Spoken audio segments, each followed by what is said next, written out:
Welcome, weary traveler. Tonight, we journey back to a war that changed everything. A conflict so vast, so devastating, so utterly transformative that those who lived through it simply called it the Great War. They believed, perhaps hoped, that nothing so terrible could ever happen again. This is World War I. From 1914 to 1918, the nations of Europe and beyond threw themselves into a struggle that would consume millions of lives, topple ancient empires, redraw the map of the world, and leave scars that still shape our lives today. It was a war of trenches and telegram, of cavalry charges and chemical weapons, of old-world generals facing new-world technology they barely understood. But tonight, we will not focus on the thunder of artillery or the chaos of battle. Instead, we will walk quietly through the fog of history, discovering the small details and forgotten moments that make this era so hauntingly human. The soldiers who wrote poetry in the mud. The Christmas truce when enemies became friends for a single night. The carrier pigeons who saved thousands of lives. The nurses who worked through impossible conditions. The families who waited and wondered. Let these stories carry you gently towards sleep. There is nothing you need to remember, no test to prepare for. Simply close your eyes and let the distant echoes of history grow softer and softer until they fade into dreams. Here are 99 facts about World War I, told slowly, softly, to help you drift away. Let us begin. Fact 1. The war that ended a century of peace. The 19th century had been remarkably peaceful for Europe's great powers. After the defeat of Napoleon in 1815, the major nations of Europe had largely avoided fighting each other. There had been conflicts, certainly, the Crimean War, the Franco-Prussian War, various colonial skirmishes, but nothing approaching the continent-wide catastrophes of earlier centuries. Many Europeans had come to believe that large-scale war between civilized nations was a thing of the past. This period, sometimes called the Long Peace or the Pax Britannica, had lasted nearly 100 years. Generations had grown up never knowing what it meant to face a true existential threat to their nation. Trade flourished. Railroads connected distant cities. Telegraph wires carried messages across continents in minutes rather than months. The world seemed to be growing smaller and more interconnected every day. Philosophers and economists predicted that war would soon become economically impossible. The nations of Europe were too interdependent, their financial systems too intertwined. Surely no rational leader would risk destroying such prosperity. They were wrong. When war finally came in the summer of 1914, it came with a ferocity that stunned everyone. The very technologies that had promised peace, railroads, telegraphs, industrial factories, became instruments of unprecedented destruction. The long peace was over. The world would never be quite the same again. Fact 2.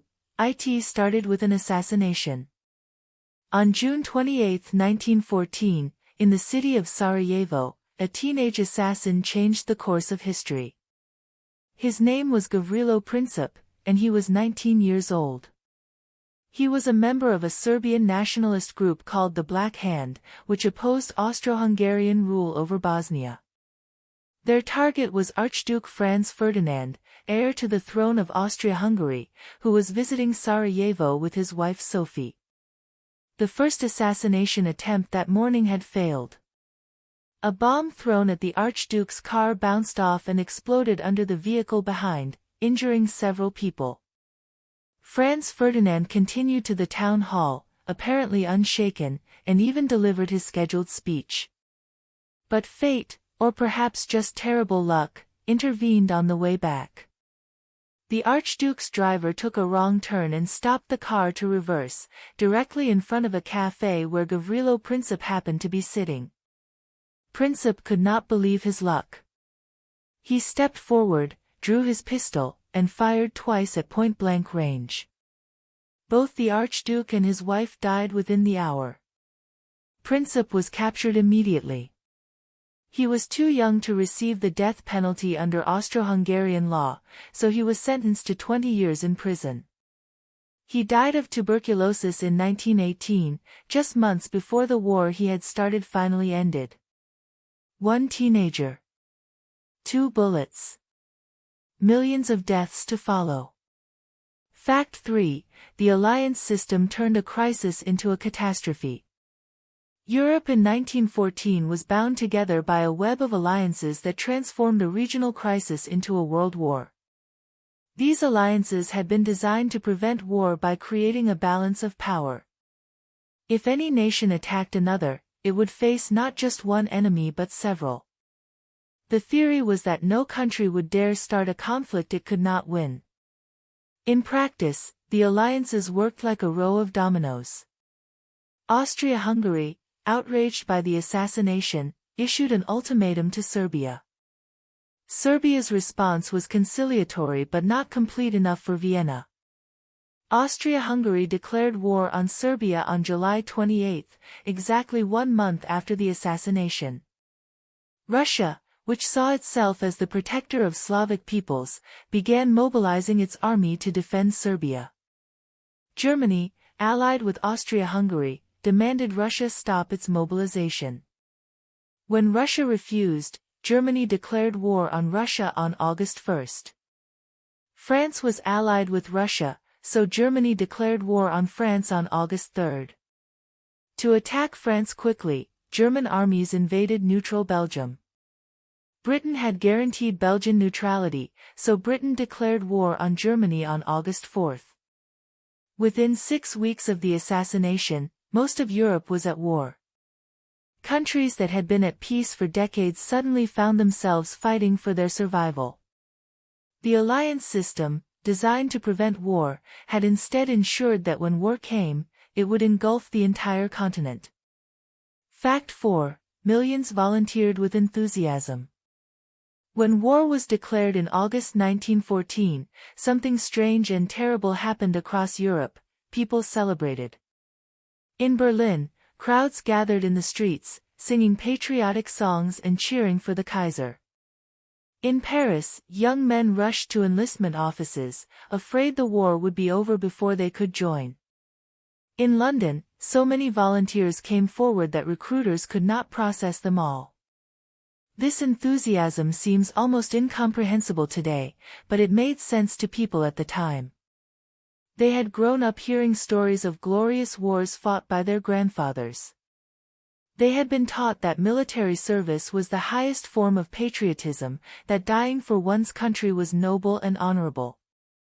They had no conception of what modern industrial warfare would actually look like. Most believed the war would be short. Home before the leaves fall, German soldiers told their families. It will all be over by Christmas, British recruits assured their sweethearts. Everyone expected quick, decisive battles like those of the Franco-Prussian War in 1870, where the issue had been settled in a few months. The poet Rupert Brooke captured the mood when he wrote of young men leaving, as swimmers into cleanness leaping, eager to escape the dullness of ordinary life for the adventure of war. They would learn soon enough how wrong they were. Fact 5. The Schlieffen Plan almost worked. Germany's strategy for fighting a two-front war was called the Schlieffen Plan, and it nearly succeeded. Named after Count Alfred von Schlieffen, the former chief of the German General Staff, the plan was designed to solve Germany's greatest strategic problem: how to fight France in the west and Russia in the east simultaneously. The solution was speed. Russia, with its vast territory and primitive railroad system, would take weeks to fully mobilize its army. Germany planned to use that time to knock France out of the war before Russia could become a serious threat. Then German forces could be transferred east to deal with the Russians. The plan called for a massive wheeling movement through neutral Belgium, sweeping around the French defenses and capturing Paris from the north. It was an audacious gamble that violated Belgian neutrality and risked bringing Britain into the war, but German planners believed the rewards were worth the risks. At first, everything went according to plan. German armies poured through Belgium, brushing aside resistance. By early September, they were just 30 miles from Paris. The French government fled to Bordeaux. Victory seemed within reach. Then came the First Battle of the Marne. French and British forces counterattacked, halting the German advance. The wheeling movement had stretched German supply lines to the breaking point. Exhausted soldiers could go no further. The Schlieffen Plan had failed. There would be no quick victory. Instead, there would be 4 years of deadlock. Fact 6. The race to the sea. After the failure of the Schlieffen Plan, both sides tried to outflank each other in what became known as the race to the sea. It was not really a race in the conventional sense. Neither army was trying to reach the English Channel first. Instead, each side kept trying to get around the other's northern flank, extending the battlefield further and further north. When the French tried to swing around the German right, the Germans extended their line to block them. When the Germans tried to swing around the French left, the French extended their line to block them. This deadly leapfrog continued through September and October of 1914. Eventually, there was nowhere left to go. The lines reached the North Sea coast at Nieuport in Belgium. The entire Western Front, from Switzerland to the sea, was now one continuous line of opposing armies. Both sides began digging trenches to protect themselves from enemy fire. What had started as temporary field fortifications became elaborate defensive systems. The trenches grew deeper, were reinforced with timber and sandbags, and connected by communication trenches running back from the front. By November 1914, the Western Front had solidified into the pattern it would maintain for the next 4 years. The war of movement was over. The war of attrition had begun. Fact 7. The trenches stretched for 400 miles. The trench system of the Western Front was one of the most remarkable and terrible constructions in human history. From the Swiss border to the Belgian coast, a distance of roughly 400 miles, two opposing armies faced each other across a narrow strip of devastated earth. This was the Western Front, and for 4 years it barely moved more than a few miles in either direction. The trenches themselves were not simple ditches. They were elaborate defensive systems, sometimes extending back several miles from the front line. A typical sector might include a front-line trench, where soldiers faced the enemy, support trenches, where reserves waited, and reserve trenches, where troops rested between shifts at the front. Communication trenches connected these lines, allowing men and supplies to move without being exposed to enemy fire. The trenches zigzagged rather than running straight, so that if an enemy captured a section, they could not fire down its entire length. Life in the trenches was miserable beyond description. Soldiers lived in constant proximity to death, surrounded by mud, rats, lice, and the smell of decay. They endured freezing winters and baking summers, torrential rains that flooded their positions and droughts that turned the ground to dust. And yet somehow, millions of men survived in these conditions for years.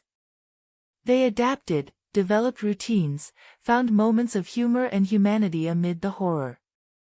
The trenches became a world unto themselves. Fact 8. No man's land. Between the opposing trenches lay a strip of ground that came to be called no man's land. This was the killing ground, the space between the armies where death waited for anyone foolish or unlucky enough to venture out. Its width varied from sector to sector, sometimes just a few dozen yards, sometimes several hundred, but everywhere it represented the same thing, a barrier that seemed impossible to cross. No man's land was a landscape of devastation. Artillery bombardments had churned the earth into a moonscape of craters, some deep enough to swallow a man. Barbed wire entanglements, sometimes dozens of yards deep, created deadly obstacles. The bodies of soldiers who had died in previous attacks lay rotting where they had fallen, often impossible to retrieve. At night, patrols would venture into no man's land to gather intelligence, repair wire, or conduct raids on enemy trenches. These were terrifying missions. A sudden flare could illuminate you against the darkness. A single sound could bring a hail of machine gun fire. During the day, no man's land was a place of eerie silence. Soldiers on both sides could hear each other talking, sometimes even see each other's movements. They learned to keep their heads down, to avoid any motion that might attract a sniper's attention. The space between the trenches was not large, you could often throw a stone across it, but crossing it meant walking into the teeth of modern firepower. Fact 9. The machine gun changed everything. More than any other weapon, the machine gun defined the Western Front. The basic principle of rapid-fire weapons had existed for decades, but by 1914, machine guns had reached a new level of lethality. A single Maxim gun, operated by a crew of just 2 or 3 men, could fire 500 rounds per minute. It could mow down advancing infantry like a scythe cutting wheat. Military planners had underestimated the machine gun's defensive potential. They had used them in colonial wars against poorly armed opponents, where they had proved devastatingly effective. But they had not fully grasped what would happen when both sides had them. The answer was stalemate. Attacking infantry had to cross open ground against defenders protected by trenches and armed with machine guns. Even if the artillery bombardment had damaged the enemy trenches, even if the barbed wire had been cut, even if everything went according to plan, the attackers still had to walk into concentrated automatic fire. The mathematics were brutal. A single machine gun could cover hundreds of yards of front. A defender could kill attackers faster than they could close the distance. The advantage had shifted decisively to defense. Generals on both sides struggled to find ways to overcome this new reality. They tried longer bombardments, new tactics, different formations. Nothing worked consistently. The machine gun had made offensive warfare almost impossible. Fact 10. Artillery caused most casualties. While the machine gun gets the most attention, artillery was actually the biggest killer of World War I. Estimates suggest that artillery fire caused somewhere between 60 and 70% of all casualties in the war.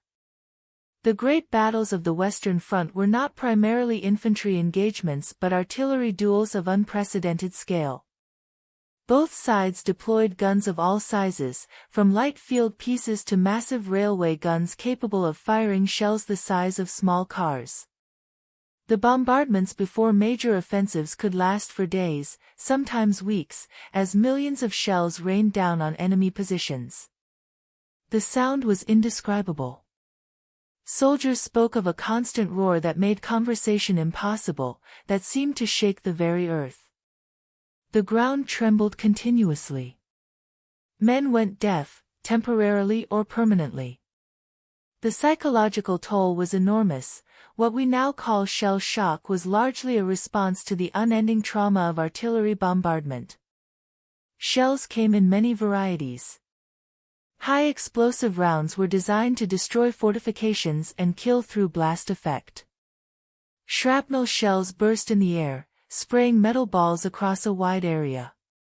Gas shells delivered chemical weapons. Smoke shells provided cover for advancing troops. The scale of ammunition consumption was staggering. At the Battle of Verdun, the Germans fired approximately 22 million shells over 10 months. At the Somme, the British fired over 1.5 million shells in the week before the attack. War had become industrial. Fact 11. Poison gas brought a new horror. On April 22, 1915, German forces introduced a new weapon that would come to symbolize the war's horrors: poison gas. The attack took place at Ypres in Belgium. German soldiers opened 6,000 cylinders of chlorine gas and let the wind carry the yellowish-green cloud toward French and Algerian troops. The defenders had no idea what was coming. The effects were immediate and terrifying. Chlorine attacks the respiratory system, causing choking, burning, and drowning as the lungs fill with fluid. Soldiers who breathed the gas collapsed, clutching their throats, gasping for air that would not come. Those who could still move fled in panic, leaving a 4-mile gap in the Allied lines. The Germans had not expected such success and did not have enough reserves to exploit the breakthrough fully. But they had opened a new chapter in the history of warfare. Both sides quickly developed their own gas weapons. Phosgene, which was more deadly than chlorine, came next. Then mustard gas, which burned the skin and blinded its victims, appeared in 1917. Gas masks became standard equipment, but they were uncomfortable, impaired vision, and did not always work. By the war's end, chemical weapons had caused over 1 million casualties, including roughly 90,000 deaths. They had added a new dimension of fear to the battlefield, even if they never proved to be war-winning weapons. The use of poison gas shocked the world. After the war, international agreements banned chemical weapons, though the ban has not always been respected. Fact 12. Soldiers gave their trenches names. In the maze of trenches that scarred the Western Front, soldiers created their own geography. Official military maps use coordinate systems and numbers to identify positions, but the men who lived and died in the trenches gave them names that meant something to them. These names transformed an alien landscape of mud and wire into something almost like a neighborhood. Some names were darkly humorous. There was Suicide Corner, where a dangerous turn exposed you to enemy fire. Dead Man's Alley, where casualties were always high. Hellfire Corner, Shrapnel Corner, Windy Corner, anywhere particularly dangerous earned a grim nickname. Other names reflected homesickness. British soldiers might find themselves in Piccadilly, Leicester Square, or Regent Street. Canadians created trenches named after streets in Toronto and Montreal. French soldiers named positions after boulevards in Paris. Sometimes the names reflected what soldiers saw or experienced there. Crater Lane ran past shell holes. Rat Alley was infested with rodents. Stinking Farm had been, before the war, an actual farm whose animals still lay rotting nearby. Religious names appeared too: Jacob's Ladder, the Pilgrim's Way, Calvary. And practical names that helped navigation: SAP A, Communication Trench 3, Fire Support Line. These names appear in letters home, in soldiers' diaries, in the poetry of the war. They remind us that even in the midst of industrial slaughter, men sought to make sense of their surroundings, to impose some human order on chaos. Fact 13. Rats were constant companions. Of all the miseries of trench life, few were more universally loathed than the rats. The trenches provided ideal conditions for rats to thrive. There was abundant food, both human rations and, horrifyingly, human remains. There was shelter from the elements. There was darkness and protection from predators. The rat population exploded. Soldiers described rats the size of cats, grown fat on a diet that no one wanted to think about too carefully. They were bold, seemingly fearless of humans, and they were everywhere. They ran over sleeping soldiers at night. They gnawed through sandbags. They ate anything that was not carefully protected. Men developed various methods of dealing with them. Some kept cats in the trenches. Others organized rat hunts with bayonets or clubs. A few tried poison, but the rats seemed immune to everything. Terrier dogs were brought in to hunt them, and proved somewhat effective. The presence of rats was more than just annoying, it was psychologically devastating. Rats feasting on the bodies of fallen comrades was a sight that haunted many veterans for the rest of their lives. It reminded them, constantly, of the nearness of death and the fragility of their own existence. In letters home, soldiers often mentioned the rats, perhaps because it was a relatively safe topic compared to the true horrors they witnessed. The rats became a dark symbol of the war itself. Fact 14. Lice drove men mad. If rats were the most hated creatures of the trenches, lice were the most inescapable. Body lice infested virtually every soldier on the Western Front. The tiny insects lived in the seams of clothing, emerging to feed on human blood. Their bites caused intense itching that could drive men to distraction. And they carried disease. Trench fever, spread by lice, affected hundreds of thousands of soldiers. It caused severe pain, high fever, and weakness that could last for months. While rarely fatal, it incapacitated men and added to the misery of trench life. Soldiers spent hours trying to remove lice from their clothing. Chatting, they called it, sitting together, picking lice from shirt seams and crushing them between thumbnails. It was a never-ending battle. No matter how thoroughly you cleaned your clothes, the lice always returned. Hot baths and clean uniforms were the only real solution, but these were rare luxuries at the front. Delousing stations were set up behind the lines, where soldiers could get fresh clothes and a proper wash, but the relief was temporary. As soon as they returned to the trenches, the infestation began again. The constant itching and discomfort wore men down. Sleep was difficult when your entire body seemed to be crawling.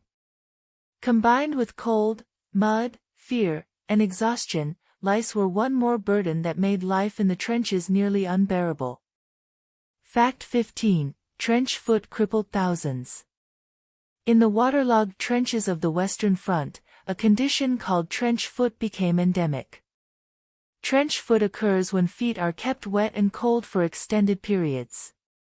The blood vessels constrict to preserve body heat, reducing circulation to the feet. Tissue begins to die. In severe cases, gangrene sets in, and amputation becomes necessary. The symptoms were distinctive and terrible. Feet turned red, then blue, then black. They swelled to several times their normal size. The skin blistered and peeled. Walking became agonizing, then impossible. The smell of rotting flesh was unmistakable. During the first winter of the war, thousands of soldiers were evacuated with trench foot. Some units lost more men to the condition than to enemy action. It was a preventable disaster, caused largely by the failure to anticipate the conditions troops would face. Military authorities eventually developed countermeasures. Soldiers were ordered to change their socks regularly, to rub whale oil into their feet, to massage their feet to maintain circulation. Officers were held responsible for inspecting their men's feet daily. These measures helped reduce the incidence of trench foot but never eliminated it entirely. Throughout the war, standing in water-filled trenches remained an unavoidable reality for millions of soldiers. Their feet paid the price. Fact 16. Soldiers developed their own slang. Every army develops its own language, and the soldiers of World War I were no exception. Trench slang was a mixture of irony, dark humor, and practicality. It gave soldiers a way to talk about their experiences in terms that outsiders might not understand, creating a sense of belonging among those who shared the hardships of the front. German soldiers became Fritz or Jerry to the British, Bosch to the French. The enemy trenches were over there or the other side. Getting killed was copping it, going west, or getting your ticket punched. To be shell-shocked was to have wind up or to be bomb-happy. Weapons and equipment got their own names. Artillery shells were whiz-bangs or coal boxes, depending on their sound and appearance. Hand grenades were pineapples or eggs. The battlefield was no man's land, a term that has survived into common usage. Food had its own vocabulary. The tasteless stew that appeared with depressing regularity was slum or glop. Hard biscuits were dog biscuits or jawbreakers. Tea, that essential comfort, was char. The slang served important purposes. It created distance from horror. It was easier to say someone went west than to say they died. It marked who belonged. Understanding the lingo meant you were one of the group. And it preserved sanity, humor, even grim humor, helped men cope with the unimaginable. Fact 17. The Christmas Truce was real. One of the most remarkable events of World War I happened on Christmas Eve, 1914. Along portions of the Western Front, German and British soldiers stopped fighting and celebrated together. It began with singing. German soldiers placed small Christmas trees along their parapets and began singing carols. British soldiers heard them and joined in. Then, in the darkness, men began calling out to each other across no man's land. On Christmas morning, soldiers from both sides climbed out of their trenches and met in the middle. They shook hands. They exchanged gifts, chocolate, cigarettes, buttons, badges. They showed each other photographs of their families.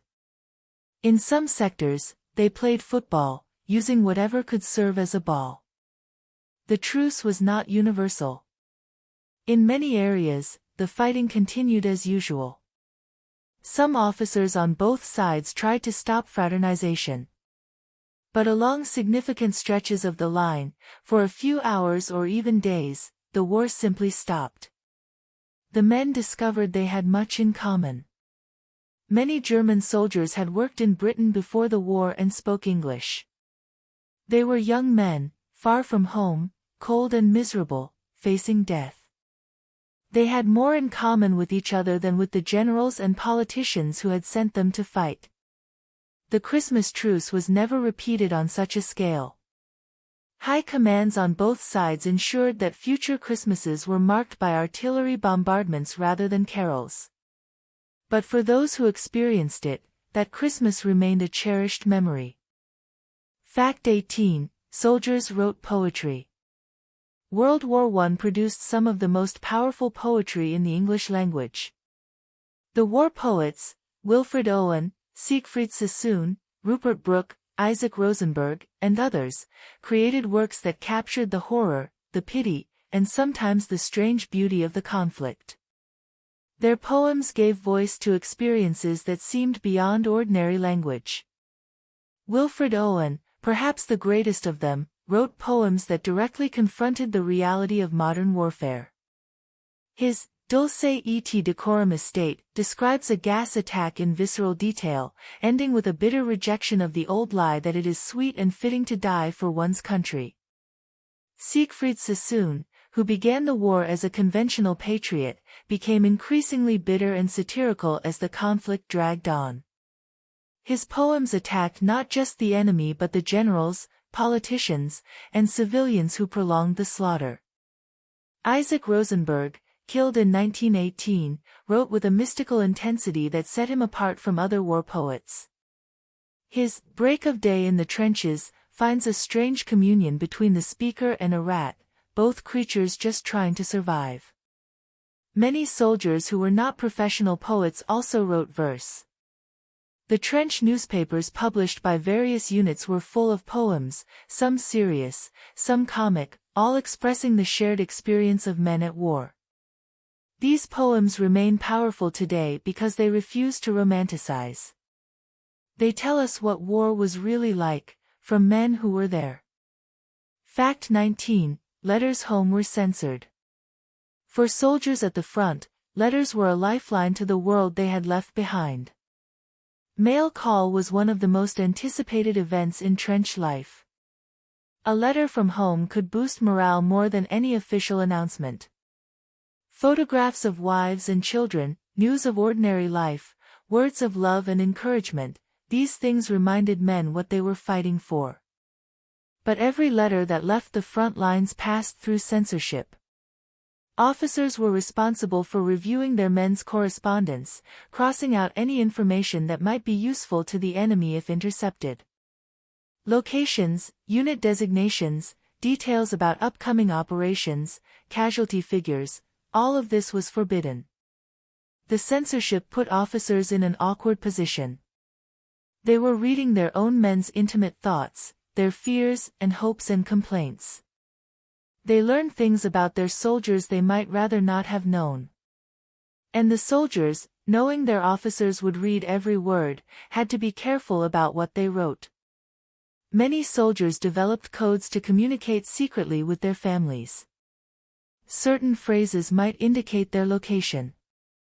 The first letter of each sentence might spell out a hidden message. These tricks were technically forbidden but often tolerated. The necessity of censorship created a strange literary form, letters that had to be honest enough to satisfy loved ones but vague enough to pass the censor. Reading them today, we sense both what the writers said and what they could not say. Fact 20. Women filled factory jobs. As millions of men left for the front, women stepped into roles that had previously been closed to them. The transformation was dramatic. Before the war, most industrial work was performed by men. Women who worked outside the home were largely confined to domestic service, textile mills, and certain clerical positions. The idea of women working in heavy industry was considered unnatural. The war changed everything. Factories needed workers to produce shells, guns, vehicles, and all the other materials of modern warfare. With men at the front, women were the only available labor force. By 1918, nearly 1 million British women were working in munitions factories alone. They did dangerous work. Explosives were toxic, and handling them caused a condition called canary girls. The chemicals turned workers' skin yellow. Factory accidents were common. Long hours and poor ventilation damaged health. But for many women, the war work was also liberating. They earned wages, often good ones. They proved they could do jobs that men had claimed were beyond female capacity. They gained independence and confidence. After the war, many women lost their factory jobs as returning soldiers reclaimed them. But the change in attitudes could not be entirely reversed. The war had demonstrated what women could do when given the chance. The movement for women's suffrage, which had been gaining strength before 1914, accelerated. In Britain, women over 30 gained the vote in 1918. Fact 21. Horses suffered alongside soldiers. World War I was the last great war of the horse and the first great war of the machine. Millions of horses served on all sides of the conflict. They pulled artillery, carried cavalry, transported supplies, and served as ambulances. In an era before motorization was complete, armies still depended on animal power for much of their logistics. The horses suffered terribly. They were killed by shellfire, poisoned by gas, worked to exhaustion, and starved when fodder could not reach them. The mud of the Western Front was particularly deadly. Horses could sink into it and be unable to escape. The British Army alone lost over 480,000 horses during the war. Cavalry units, trained for glorious charges across open fields, found themselves largely useless in trench warfare. A horse could not cross barbed wire or survive machine gun fire. The romantic image of mounted warriors gave way to the reality of horses hauling artillery through mud. Some soldiers formed deep bonds with their horses, caring for them with tenderness in the midst of horror. The loss of a horse could affect a man as deeply as the loss of a human comrade. In a world gone mad, the animals offered a connection to normalcy. After the war, the surviving horses faced uncertain fates. Some were shipped home, but transportation was limited. Many were sold to French and Belgian farmers or, tragically, to slaughterhouses. Their service was often forgotten in the memorials that honored human sacrifice. Fact 22. Carrier pigeons saved lives. In an age before radio was reliable, carrier pigeons played a vital role in military communications. Both sides used pigeons to carry messages from the front lines back to headquarters. A pigeon could fly faster than any runner, could not be stopped by shell craters or barbed wire, and was small enough to avoid most enemy fire. When telephone lines were cut by artillery, which happened constantly, pigeons were often the only way to communicate. The birds were remarkably reliable. They could find their way home over distances of hundreds of miles, even in poor weather. They were trained to return to a specific loft, where handlers would remove the message capsule attached to their leg. Pigeons served in some of the war's most famous actions. A bird named Cher Ami became legendary in the American Army for delivering a message that saved nearly 200 soldiers of the Lost Battalion in October 1918. Despite being shot through the breast and leg, losing an eye, and having the capsule dangling from a ligament, Cher Ami completed her mission. The Germans recognized the threat posed by enemy pigeons and tried to intercept them with hawks. Both sides also used pigeons for espionage, dropping birds into enemy territory to be found by sympathizers who would send back information. After the war, many pigeons were awarded medals. Cher Ami received the French Croix de Guerre. Their contribution to victory was remarkable for such small creatures. Fact 23. Shell shock was poorly understood. World War I introduced the world to a psychological condition that would eventually be recognized as post-traumatic stress disorder. They called it shell shock at first, believing it was caused by the physical concussion of exploding shells. Soldiers who had been near explosions developed strange symptoms: tremors, paralysis, blindness, deafness, muteness. Some could not stop shaking. Others sat motionless, staring at nothing. But doctors soon realized that many shell shock victims had never been close to an explosion. The cause was not physical but psychological. The cumulative horror of trench warfare, the constant fear, the witnessing of death, the helplessness, had broken something in their minds. The military response was often unsympathetic. Shell shock was sometimes treated as cowardice. Some soldiers were court-martialed for desertion or refusing to obey orders when they were actually suffering from psychological trauma. A few were executed. More enlightened physicians tried various treatments: rest, hypnosis, electric shocks, simply talking about their experiences. Some soldiers recovered. Others remained damaged for the rest of their lives. The war produced hundreds of thousands of psychiatric casualties, though the exact number is impossible to determine. Many men who were never officially diagnosed returned home changed, unable to talk about what they had seen, prone to nightmares and sudden outbursts. Shell shock forced a reluctant recognition that the mind, like the body, could be wounded by war. Fact 24. The Battle of Verdun lasted 10 months. From February to December 1916, French and German forces fought one of the longest and bloodiest battles in history at Verdun. The German plan was grimly straightforward. They would attack a point the French could not afford to abandon and then grind down the French army through attrition. Bleed France white was how German Chief of Staff Erich von Falkenhayn described his strategy. Verdun was the perfect target. The fortresses surrounding the city had historical and symbolic significance for France. The French would defend them no matter the cost. And the cost would be German artillery, which would slaughter French reinforcements as fast as they arrived. The battle opened with the largest artillery bombardment in history up to that point, over 1 million shells fired in just 21 hours. German infantry advanced behind the barrage, capturing Fort Douaumont, the largest of the Verdun fortresses, within 4 days. But the French did not break. Under the leadership of General Philippe Pétain, they organized the Sacred Way, a single road that kept reinforcements and supplies flowing to the front. Pétain rotated units frequently, ensuring that fresh troops were always available. The battle ground on through spring and summer and fall.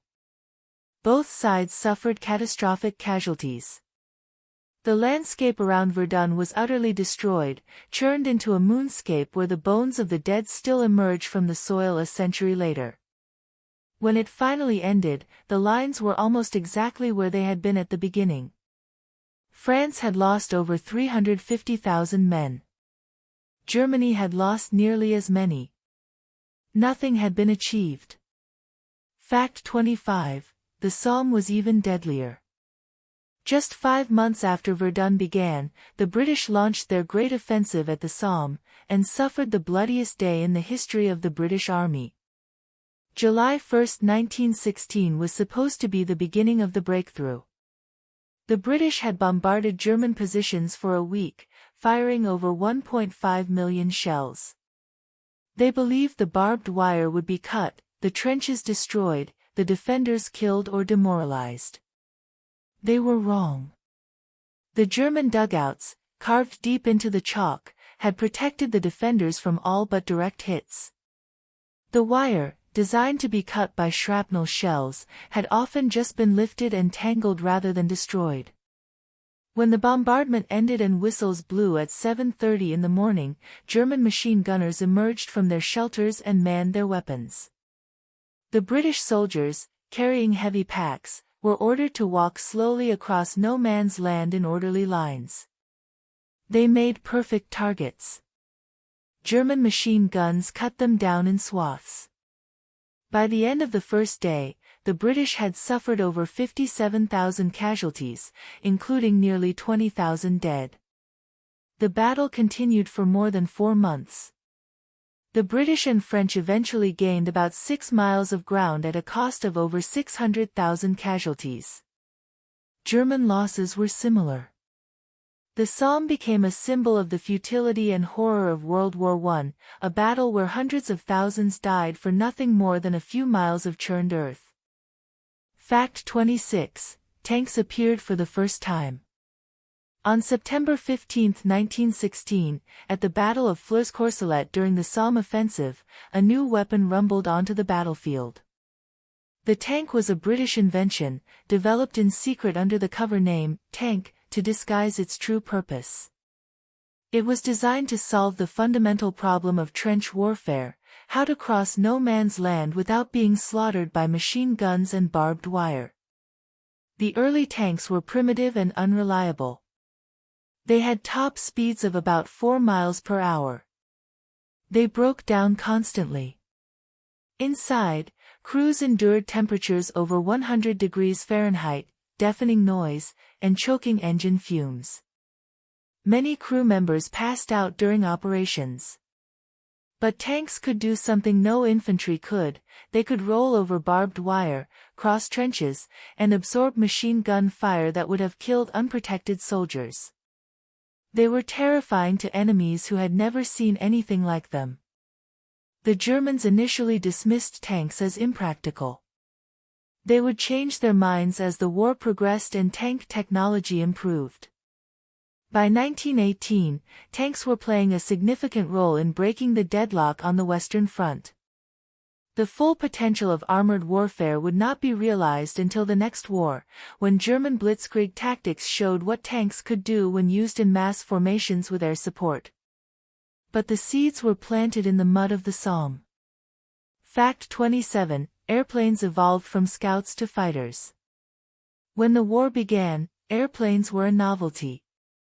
By the time it ended, they had become an essential weapon of war. The first military aircraft were used purely for reconnaissance. They flew over enemy lines, observing troop movements and artillery positions, then reported back to commanders. Both sides quickly recognized the value of this aerial intelligence. But reconnaissance only worked if the enemy could not also see what you were doing. Soon, pilots began trying to prevent enemy aircraft from completing their missions. At first, they fired pistols at each other or dropped bricks. Then machine guns were mounted on aircraft, and the era of aerial combat began. Fighter planes developed rapidly.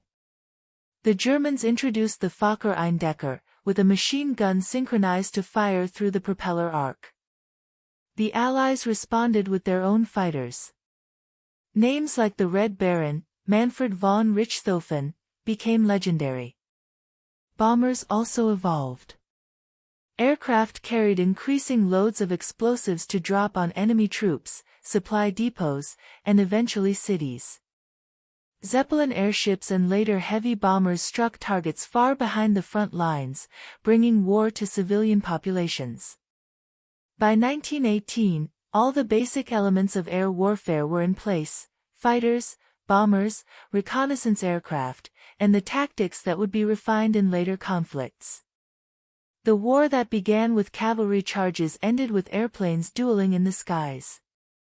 Fact 28. Submarines brought America into the war. Germany's submarine campaign was one of the most consequential decisions of the war. The U-boat, Unterseeboot, or undersea boat, gave Germany a weapon that could strike at Britain's greatest strength, its navy and merchant fleet. Britain depended on imports for food and raw materials. If those shipments could be stopped, Britain might be starved into submission. At first, submarine warfare followed traditional rules. U-boats would surface, stop merchant ships, search them for contraband, and allow crews to escape before sinking the vessel. But surfacing made submarines vulnerable, and the rules slowed operations dramatically. In February 1915, Germany declared unrestricted submarine warfare. U-boats would sink any ship in the waters around Britain without warning. The sinking of the British liner Lusitania in May 1915, killing 1,198 people including 128 Americans, caused international outrage. Under pressure from the United States, Germany limited its submarine campaign. But by early 1917, German leaders calculated that unrestricted submarine warfare could knock Britain out of the war before American intervention could make a difference. They were wrong. The United States declared war on April 6, 1917. American resources, soldiers, and industrial capacity would tip the balance decisively against Germany. The U-boat campaign had been effective. It nearly succeeded in starving Britain, but its ultimate consequence was to ensure Germany's defeat. Fact 29. American troops tipped the balance. When the United States entered the war in April 1917, it had an army smaller than Portugal's. Raising, training, equipping, and transporting a massive military force took time. The first American troops did not see significant combat until the spring of 1918. But their numbers grew rapidly. By war's end, over 2 million American soldiers had reached France. The American Expeditionary Force, under General John J. Pershing, insisted on fighting as an independent army rather than being used as replacements for depleted French and British units. This caused friction with the Allies, but Pershing believed American morale depended on fighting under their own flag. American soldiers, called doughboys for reasons that remain unclear, brought fresh enthusiasm to a war that had ground down the European powers. They had not endured 3 years of stalemate. They believed the war could be won. They also brought inexperience. American tactics were sometimes crude, emphasizing frontal assaults that more experienced armies had learned to avoid. American casualties in some battles were higher than they should have been. But the sheer weight of American resources made the difference. Germany had gambled that it could win before America's power could be brought to bear. The gamble failed.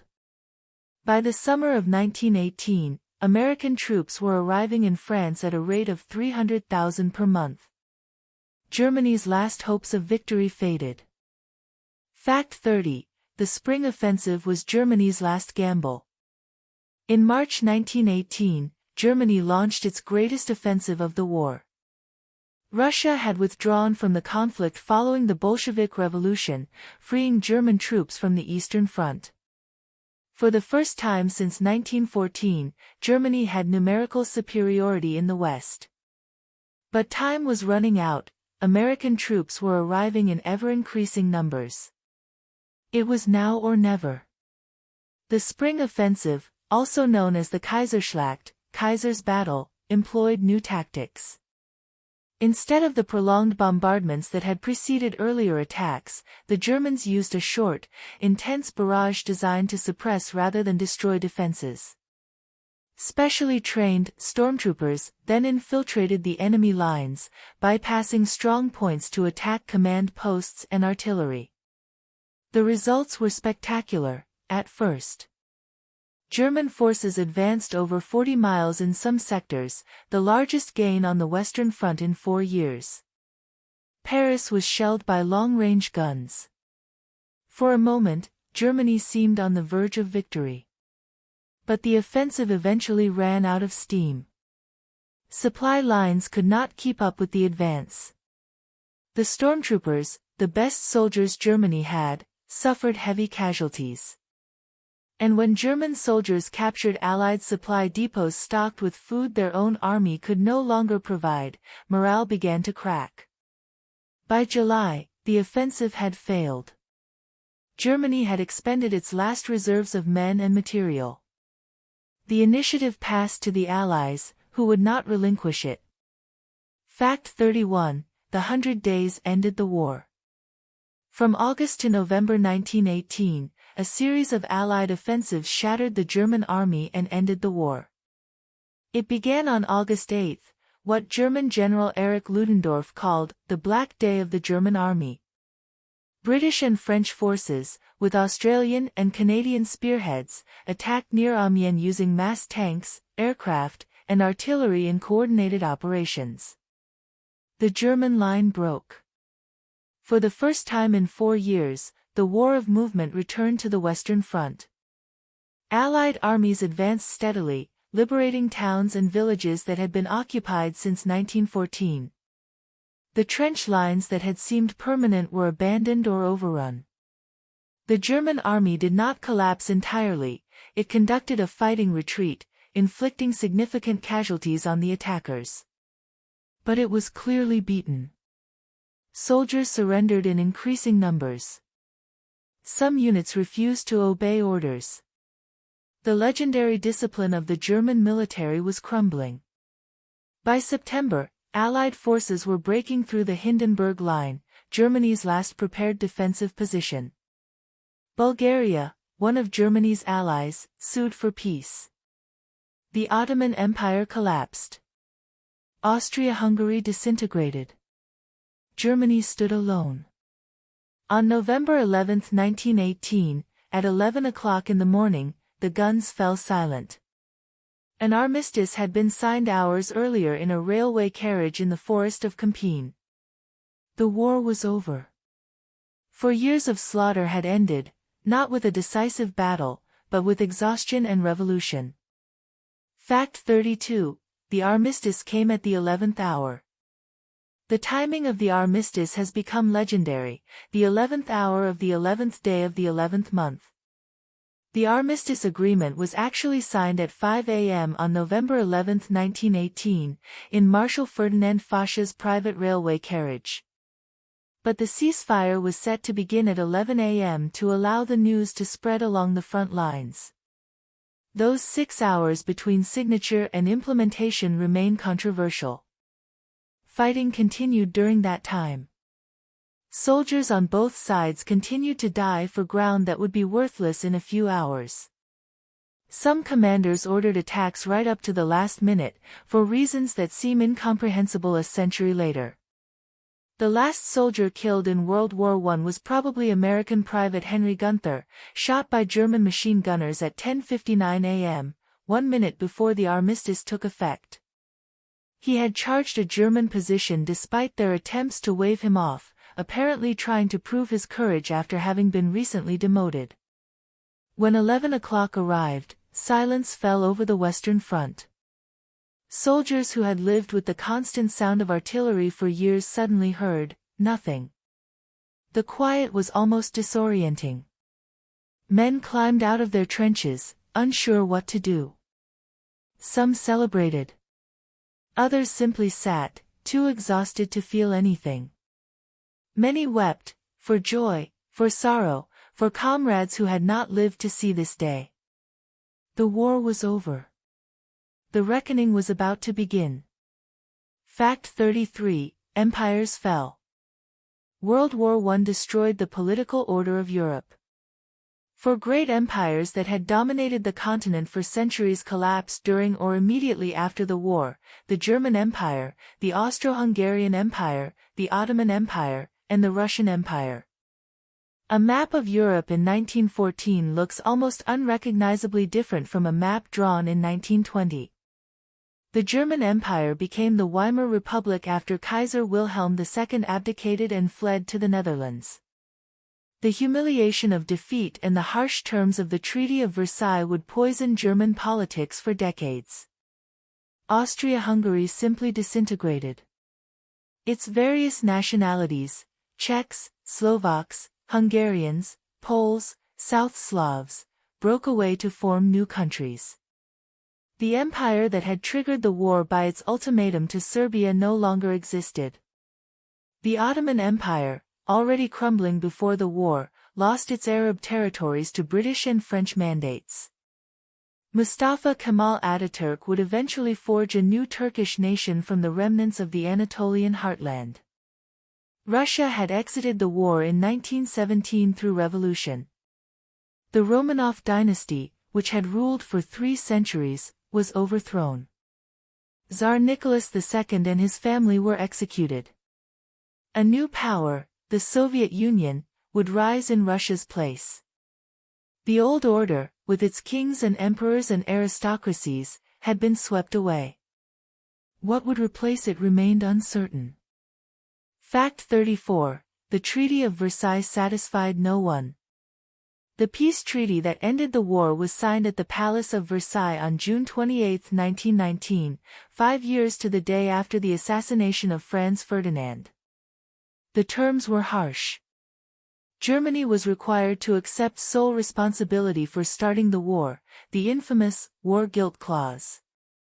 It lost territory to France, Belgium, Poland, and Denmark. Its army was limited to 100,000 men. It was forbidden to have an air force, tanks, or submarines. It was required to pay massive reparations. The German delegation signed under protest. They had no choice, the Allied blockade was still in place, and Germany was on the verge of starvation. But many Germans never accepted the treaty as legitimate. They called it a diktat, a dictated peace, and blamed the politicians who signed it, the November criminals, for Germany's humiliation. The Allies themselves were divided. French Premier Georges Clemenceau wanted to weaken Germany permanently. American President Woodrow Wilson wanted a peace without victory, based on self-determination and international cooperation. British Prime Minister David Lloyd George tried to balance between them. The compromise satisfied no one. Germany was left angry and resentful but not permanently weakened. France was left insecure, convinced that Germany would seek revenge. The United States Senate refused to ratify the treaty, leaving Wilson's League of Nations without American participation. The seeds of the next war were planted in the peace that ended this one. Fact 35, millions died. The human cost of World War I is almost impossible to comprehend. Estimates of total deaths vary widely, but most historians believe approximately 10 million soldiers died during the conflict. That number does not include the millions more who died of wounds, disease, or starvation in the immediate aftermath. France lost approximately 1.4 million dead, over 4% of its entire population. Germany lost 2 million. Russia lost 1.7 million military deaths, plus millions of civilians. Britain and its empire lost nearly 1 million. Austria-Hungary lost 1.2 million. The smaller nations suffered proportionally even worse. Serbia lost over 16% of its population. The Ottoman Empire lost millions to combat, disease, and genocide. These numbers represent individual human beings, young men mostly, cut down before they had a chance to live their lives. Each death left behind grieving families, parents who would never see their sons again, wives who became widows, children who grew up without fathers. The war also created millions of wounded veterans, many permanently disabled. Men without limbs, without eyes, without faces, the broken survivors of the conflict became a visible reminder of its costs for decades after the guns fell silent. A generation was lost. The effect on European society would be profound and lasting. Fact 36. The flu pandemic killed even more. As if the war itself were not enough, a devastating pandemic swept the world in 1918 to 1919. The influenza pandemic, sometimes called the Spanish flu, killed more people than the war itself. Estimates range from 50 million to 100 million deaths worldwide. It was the deadliest pandemic since the Black Death of the 14th century. The war helped spread the disease. Soldiers were transported across continents in crowded ships and packed into trenches where illness could spread rapidly. Malnourished civilians, weakened by years of rationing and stress, had little resistance. The virus moved along supply lines and shipping routes to every corner of the globe. Unlike most flu strains, which kill primarily the very young and very old, this virus was particularly deadly to healthy adults. It triggered an overreaction of the immune system called a cytokine storm, meaning that people with strong immune systems were sometimes the most vulnerable. The pandemic struck in 3 waves. The first, in the spring of 1918, was relatively mild. The second, in the fall of 1918, was catastrophic.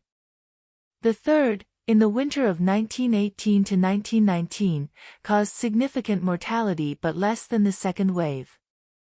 The pandemic disappeared almost as mysteriously as it had appeared. By 1920, it had burned itself out, leaving behind a world exhausted by both war and disease. Fact 37. War memorials appeared everywhere. In the aftermath of the war, communities across Europe built monuments to honor their dead. The scale of memorialization was unprecedented. In Britain, virtually every village and town erected a war memorial. In France, there are over 36,000 monuments, more than one for each commune in the country.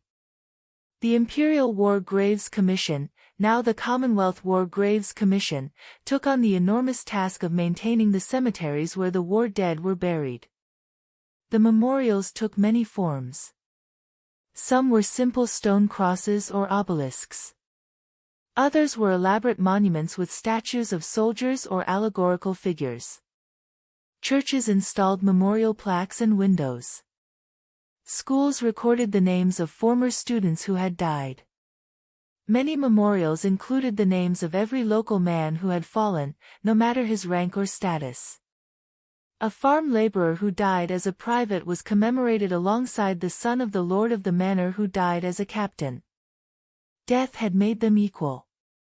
The most famous memorials were national monuments. The tomb of the unknown warrior in Westminster Abbey, containing the unidentified remains of a British soldier, was unveiled in 1920. France established its own unknown soldier beneath the Arc de Triomphe. The practice spread to other nations. These monuments served as sites of mourning for families who had no grave to visit. The bodies of most soldiers were never recovered or identified. The memorials provided a place to remember. Fact 38. The war's effects lasted generations. The legacy of World War I extended far beyond the immediate aftermath. In the 1920s and 1930s, the war continued to shape politics, economics, and culture. The debts incurred by the warring nations destabilized international finance. The reparations demanded from Germany contributed to hyperinflation and economic chaos. The resentments created by the peace settlement fueled extremist movements. veterans struggled to readjust to civilian life. Some found themselves unable to hold jobs or maintain relationships. The visible wounded, men with missing limbs, disfigured faces, or obvious mental disturbances, reminded society constantly of what had happened. The invisible wounded suffered in silence. Women who had tasted independence during the war were reluctant to return to purely domestic roles. The social order that had prevailed before 1914 never fully reasserted itself. Old certainties had been shattered. In art and literature, the war prompted a fundamental reassessment of Western civilization. Modernist writers like Ernest Hemingway, who had served as an ambulance driver, created works shaped by the disillusionment of the conflict. The optimistic belief in progress that had characterized the pre-war era seemed naive. And of course, the unresolved issues of 1918 led directly to 1939. The Second World War grew out of the First, as surely as a plant grows from a seed. Fact 39. Unknown soldiers represented all who died. One of the most powerful symbols to emerge from World War I was the unknown soldier. The idea was simple and profound. A body of an unidentified soldier, someone whose remains had been found but whose identity could never be known, would be buried with full honors as a representative of all those who had died. Britain held the first such ceremony on November 11, 1920, the second anniversary of the Armistice. Several bodies had been exhumed from battlefields in France. One was selected at random to be the unknown warrior. He was transported to London with elaborate ceremony and buried in Westminster Abbey, with kings, generals, and dignitaries in attendance. France held a similar ceremony the same day, burying its unknown soldier beneath the Arc de Triomphe, where an eternal flame now burns. The United States followed in 1921, interring an unknown soldier at Arlington National Cemetery. Other nations established their own tombs of the unknown. The power of the symbol lay in its universality. The unknown soldier could be anyone's father, brother, or son. Every grieving family could imagine that this might be their lost loved one, finally receiving the honor he deserved. The tombs became sites of pilgrimage and ceremony, places where nations could mourn collectively for losses too vast to comprehend individually. Fact 40. Veterans organized and marched. After the war, those who had served formed organizations to represent their interests and preserve their memory. The American Legion was founded in 1919. The British Legion, now the Royal British Legion, was established in 1921. Similar organizations appeared in every country that had participated in the war. These groups provided mutual support, advocated for veterans' benefits, and maintained traditions of remembrance. Some veterans' movements took political forms.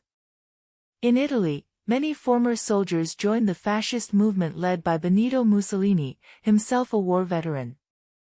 In Germany, various veterans' organizations became breeding grounds for nationalist and eventually Nazi ideology.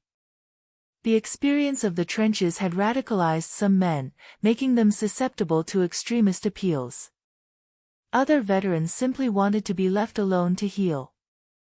Many refused to speak about their experiences, even to their families. The things they had seen and done could not be communicated to those who had not been there.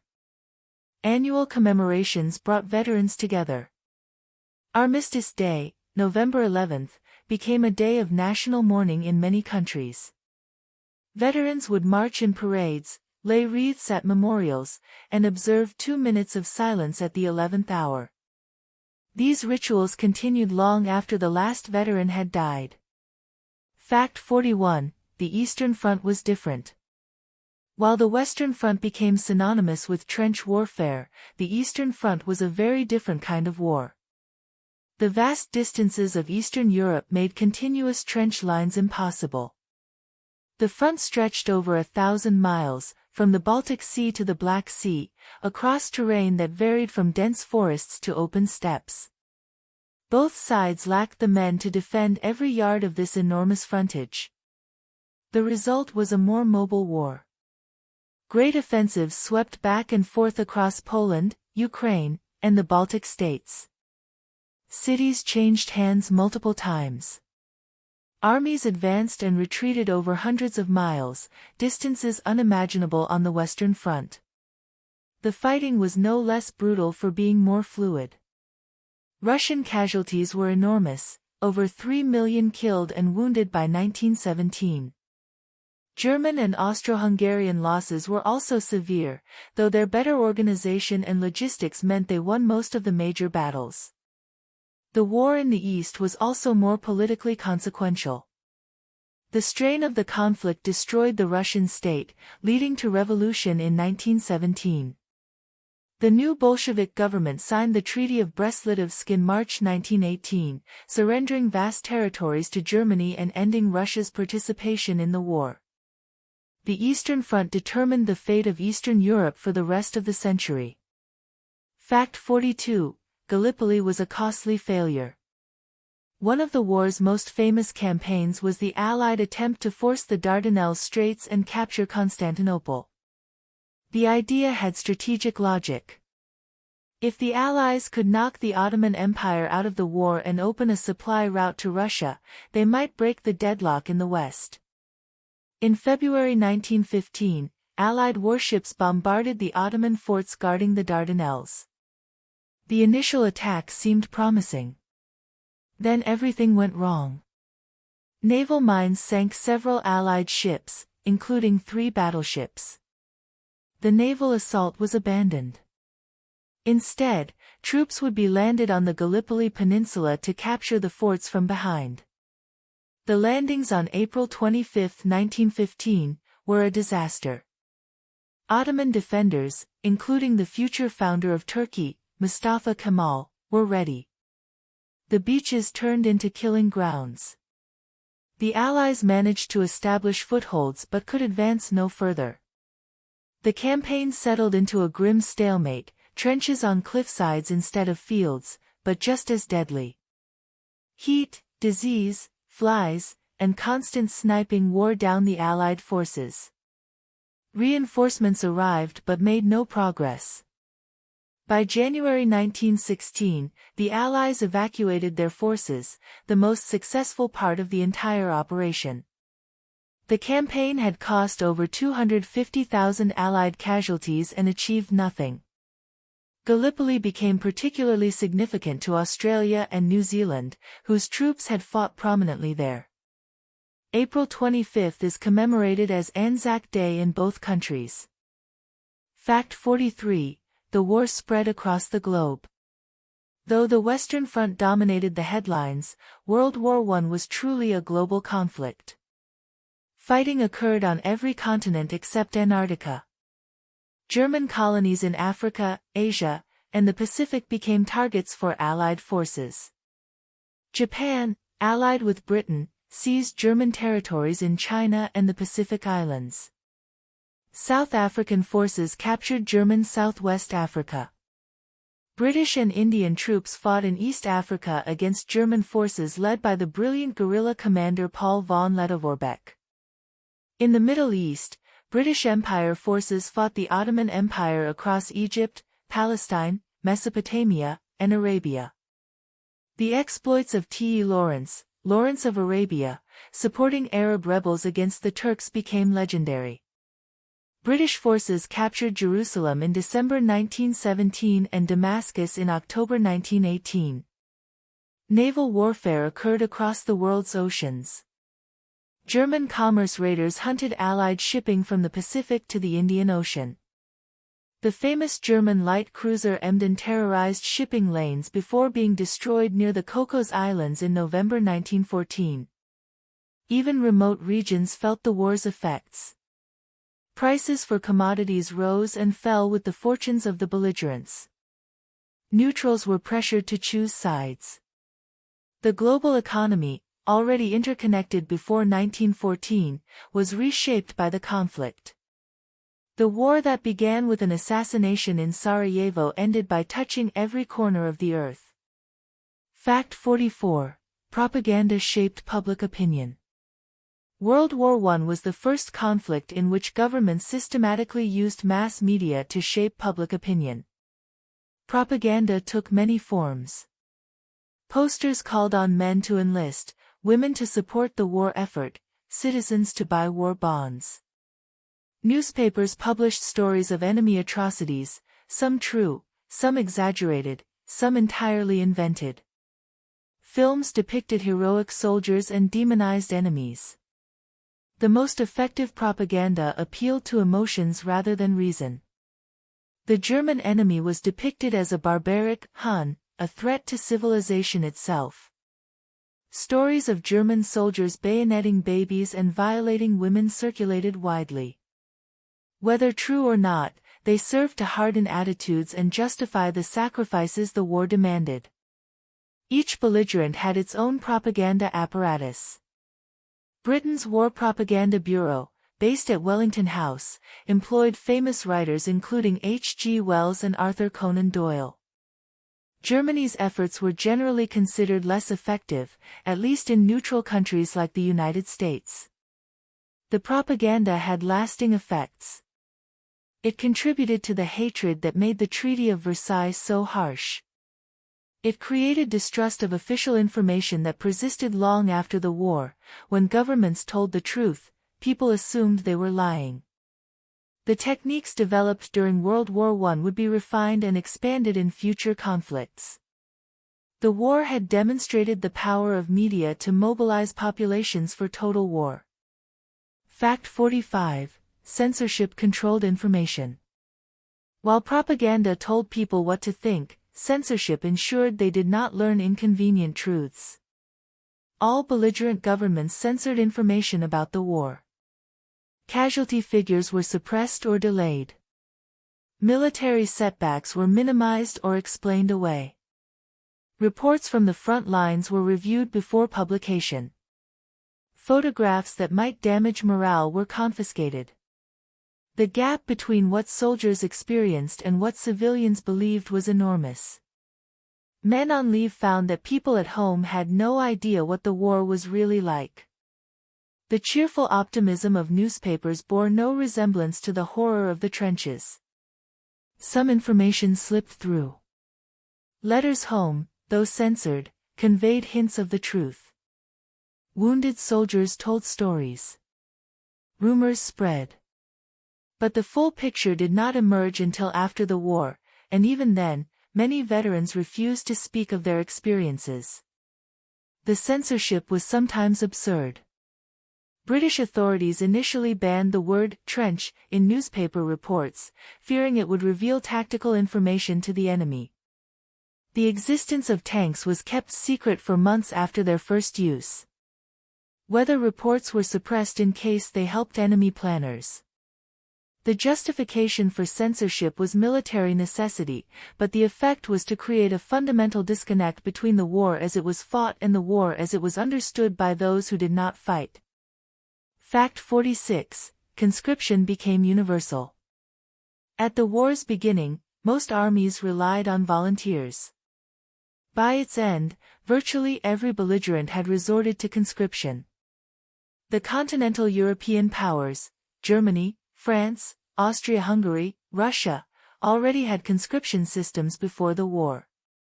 Every male citizen owed a period of military service, after which he remained in the reserves and could be called up in an emergency. Britain was different.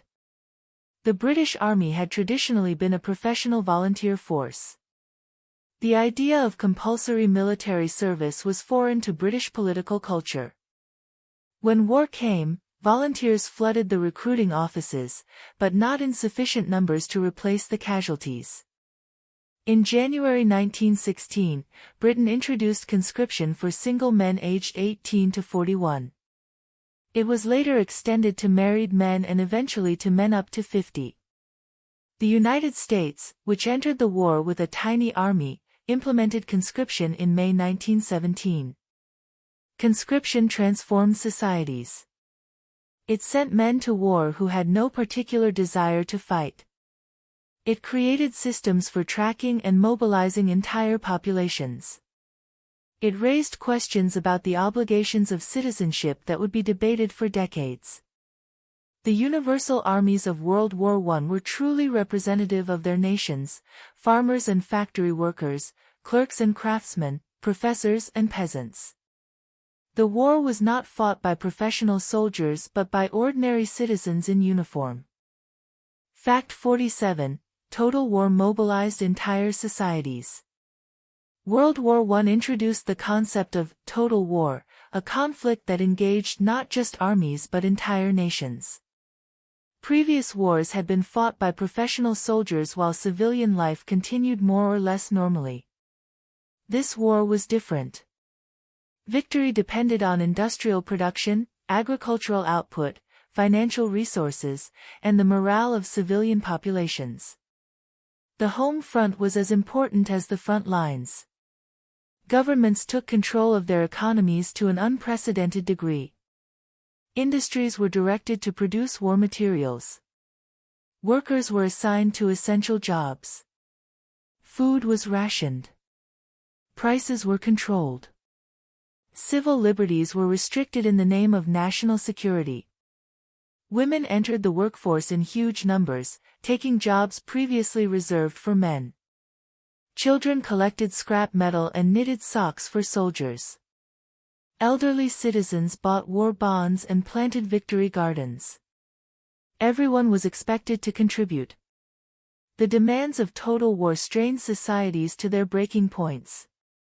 Food shortages led to hunger and unrest. Workers struck for better conditions. War weariness spread. By 1917 and 1918, some belligerents were experiencing revolutionary unrest. Total war represented a new relationship between states and citizens, one in which the government could demand virtually unlimited sacrifice in pursuit of national survival. This model would be applied again, even more thoroughly, in the next World War. Fact 48. Food shortages plagued all sides. The war disrupted agricultural production and international trade, leading to food shortages across Europe. Germany suffered the most. The British naval blockade cut off imports of food and fertilizer. German agriculture, deprived of labor and inputs, could not meet the country's needs. The winter of 1916 to 1917, known as the turnip winter, saw Germans surviving on turnips after the potato crop failed. Malnutrition weakened the German population, making them more susceptible to disease. Historians estimate that hundreds of thousands of German civilians died from hunger-related causes during the war. The blockade continued after the Armistice, causing further deaths until the Treaty of Versailles was signed. Other countries also experienced shortages, though less severe. Britain introduced rationing in 1918 after submarine attacks threatened food supplies. France relied heavily on American food imports. Even neutral countries were affected as belligerents competed for available supplies. The food crisis contributed to social unrest and ultimately to revolution. Hungry people questioned why they should continue sacrificing for a war that seemed endless. Bread riots broke out in Germany and Austria-Hungary. The Russian Revolution of February 1917 began with protests over bread prices in Petrograd. Armies could not fight without food. Populations would not support wars that starved them. The struggle for food was as decisive as any battle. Fact 49. The Russian Revolution changed everything. In March 1917, the Russian Empire collapsed, and a new era in world history began. Russia had suffered enormous casualties and territorial losses. The economy was in shambles. Food was scarce. The government was widely perceived as incompetent and corrupt. When bread riots broke out in Petrograd, soldiers joined the protesters instead of suppressing them. Tsar Nicholas II abdicated on March 15, 1917, ending 3 centuries of Romanov rule. A provisional government took power, promising to continue the war while preparing democratic elections.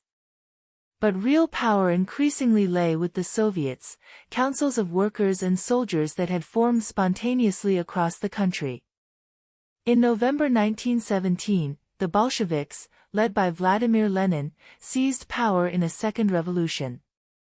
Lenin promised peace, land, and bread, an end to the war, redistribution of aristocratic estates to peasants, and food for hungry cities. The Bolsheviks signed the Treaty of Brest-Litovsk in March 1918, surrendering vast territories to Germany in exchange for peace. This freed German troops for the spring offensive in the West but also demonstrated the revolutionary government's determination to exit the war at any cost. The Russian Revolution sent shockwaves around the world. For the first time, a major nation had become communist. The specter of revolution would haunt European politics for decades to come. Fact 50. Women gained new rights. World War I accelerated the movement for women's rights, particularly the right to vote. Before the war, women had the vote in only a handful of countries, mostly in Scandinavia and a few American and Australian states. The mainstream view held that politics was a male domain, that women's proper sphere was the home. The war challenged these assumptions. Women had contributed enormously to the war effort, working in factories, serving as nurses, keeping farms and businesses running while men were at the front. How could they be denied full citizenship after such service? In Britain, the Representation of the People Act of 1918 gave the vote to women over 30 who met certain property qualifications. Men could vote at 21 without property requirements. Full equality came in 1928.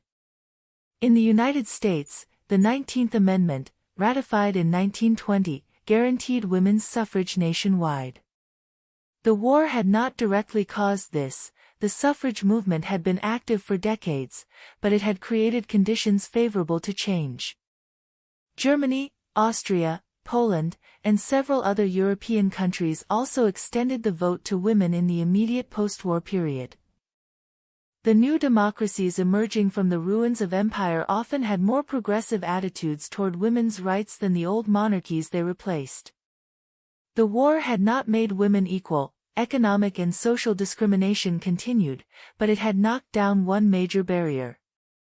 Fact 51. Shell casings became art. In the midst of destruction, soldiers found ways to create. Trench art refers to objects made by soldiers from the debris of war, particularly shell casings. Men with time on their hands and access to raw materials fashioned souvenirs, gifts, and decorative objects from spent ammunition. Artillery shell casings were transformed into vases, sometimes elaborately decorated with patriotic emblems, regimental insignia, or images of loved ones.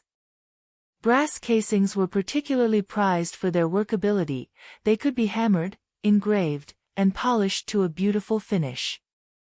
Smaller items were made from bullets, shrapnel, and other debris. Letter openers, cigarette lighters, matchbox covers, and jewelry all found their way from the battlefield to parlors back home. Some soldiers had considerable artistic skill, others produced cruder but no less heartfelt work. Trench art served multiple purposes. It occupied time that might otherwise have been spent dwelling on danger. It allowed soldiers to process their experiences through creative activity. It provided gifts for families who might never truly understand what their soldiers had endured. Today, trench art is collected and displayed in museums, valued both as historical artifacts and as expressions of human creativity in the most inhumane conditions. Each piece tells a story of a man trying to make something beautiful amid ugliness. Fact 52. Dogs served as messengers and medics. Animals other than horses served important military functions during World War I. Dogs were trained as messengers, carrying dispatches across terrain too dangerous for human runners. They were smaller, faster, and harder to hit than men.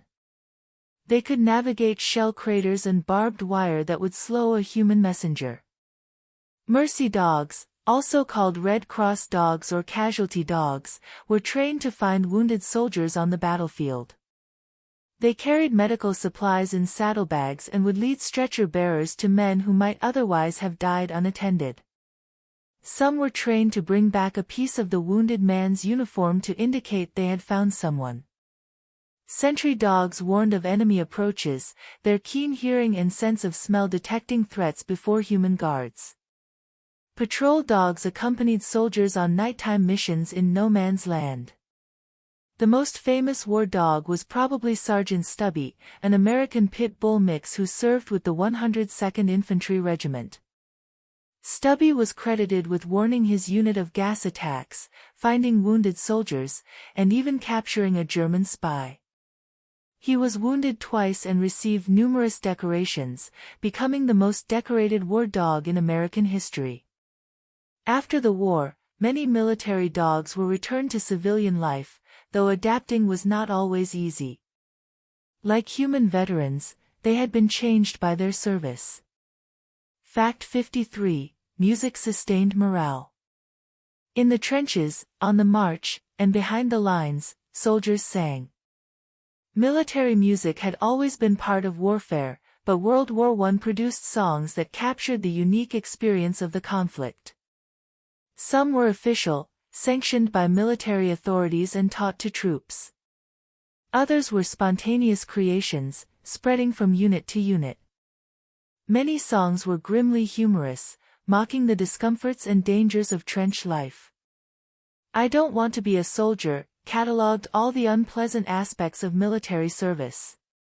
Fred Carnot's Army made fun of the confusion and chaos that often characterized operations. Sentimental songs reminded soldiers of home and the loved ones waiting there. Keep the Home Fires Burning and It's a Long Way to Tipperary became anthems of the British Army. French soldiers sang La Chanson de Crayon, a bitter lament for the futility of attacks at the Chemin des Dames. Music was also used for propaganda. Each side produced patriotic songs celebrating its own cause and mocking the enemy. These ranged from the martial to the maudlin. After the war, the songs remained in memory, carrying emotional associations that could bring veterans to tears decades later. Some, like Pack Up Your Troubles in Your Old Kit Bag, entered popular culture and are still remembered today. Fact 54. Religious faith was tested and deepened. The unprecedented carnage of World War I challenged traditional religious beliefs while also intensifying faith for many. How could a loving God permit such suffering? The question haunted chaplains, theologians, and ordinary soldiers alike. Traditional explanations, that God's purposes were mysterious, that suffering built character, that martyrdom led to salvation, seemed inadequate in the face of industrial slaughter. Many soldiers lost their faith. The war seemed to demonstrate that the world was random and cruel, that prayers went unanswered, that there was no cosmic justice. The optimistic liberal Christianity that had dominated pre-war Europe, with its faith in progress and human goodness, never fully recovered. Yet others found their faith strengthened. In extremity, they turned to God for comfort. Prayer became a reflexive response to danger. The rituals of religion, services, hymns, sacraments, provided continuity and meaning amid chaos. Chaplains served on all sides, offering spiritual comfort, conducting services, burying the dead, and sometimes going over the top with attacking troops. Some became famous for their courage and compassion. Others struggled with the contradictions of blessing men about to kill other men, also blessed by chaplains of their own faith. The war's religious legacy was complex. It weakened institutional Christianity in Europe while also producing new forms of spiritual searching and experimentation. Fact 55. Newspapers kept the home front informed, and misinformed. The press played a crucial role in shaping public understanding of World War I. This was the age of mass circulation newspapers. Millions of people read daily papers, relying on them for news from the front. The press had enormous power to influence public opinion, and enormous responsibility.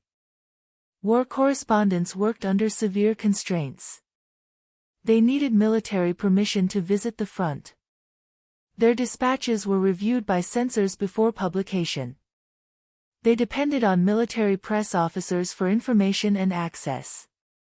These conditions made independent, critical reporting extremely difficult. The result was coverage that often bore little resemblance to reality. Battles were presented as victories or at worst as temporary setbacks. Casualties were underreported. The horror of trench warfare was sanitized for home consumption. Some journalists tried to convey the truth within the constraints they faced.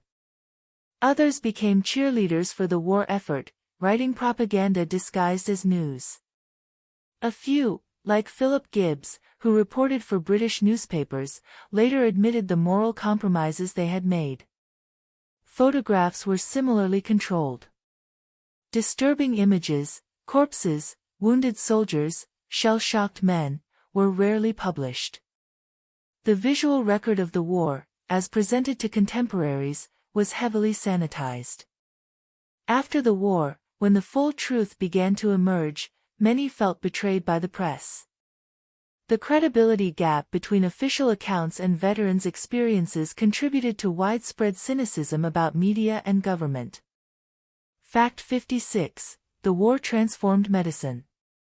World War I drove enormous advances in medical treatment, though at a terrible cost. The nature of the wounds forced innovation. Artillery shells created injuries that had no precedent in civilian medicine. Facial reconstructive surgery developed largely to treat men whose faces had been destroyed. Prosthetic limbs improved dramatically to serve the thousands who had lost arms or legs. Blood transfusion became practical during the war. The ability to store blood and type donors and recipients transformed surgery, making operations possible that would previously have failed due to blood loss.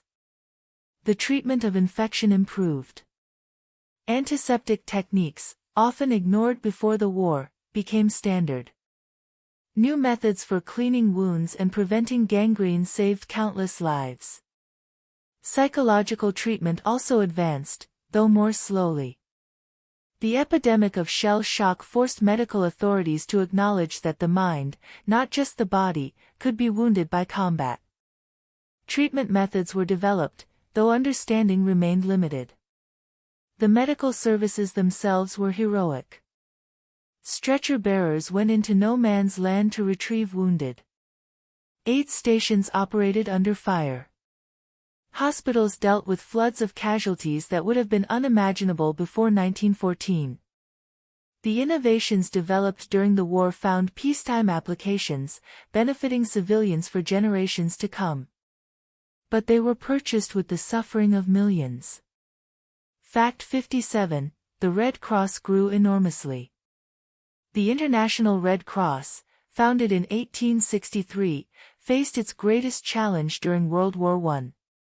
Before the war, the Red Cross had been a relatively small organization, active mainly in natural disasters and limited conflicts. The scale of World War I demanded expansion on an unprecedented level. National Red Cross societies mobilized volunteers by the millions. They trained nurses, organized hospitals, collected supplies, and provided comfort to soldiers and prisoners. The American Red Cross alone grew from approximately 17,000 members in 1914 to over 20 million by 1918. The Red Cross inspected prisoner of war camps on all sides, attempting to ensure compliance with the Geneva Conventions. They forwarded messages between prisoners and their families. They protested mistreatment and advocated for improvements in conditions. The organization also pioneered relief for civilian populations affected by the war. They provided food, shelter, and medical care to refugees and residents of war-torn areas. The Red Cross symbol, a red cross on a white background, was supposed to guarantee protection under the laws of war. Medical facilities and personnel displaying it were not to be targeted. This protection was not always respected, but the symbol retained powerful moral authority. The war established the Red Cross as a permanent feature of modern society, ready to respond to disasters and conflicts around the world. Fact 58. Neutral nations walked a tightrope. Not every nation joined the war. Neutrals attempted to stay out of the conflict while dealing with pressure from both sides. Switzerland, protected by its mountains and its tradition of armed neutrality, managed to remain uninvolved throughout the war. But neutrality had costs. Swiss trade was disrupted, and the country had to maintain its army at full strength in case either side decided to invade. The Netherlands, surrounded by belligerent powers, also stayed neutral, though German troops passed through Dutch territory to invade Belgium. The Dutch accepted hundreds of thousands of Belgian refugees and maintained trade relations with both sides as best they could. Spain, still recovering from its defeat in the Spanish-American War, had no interest in European conflicts.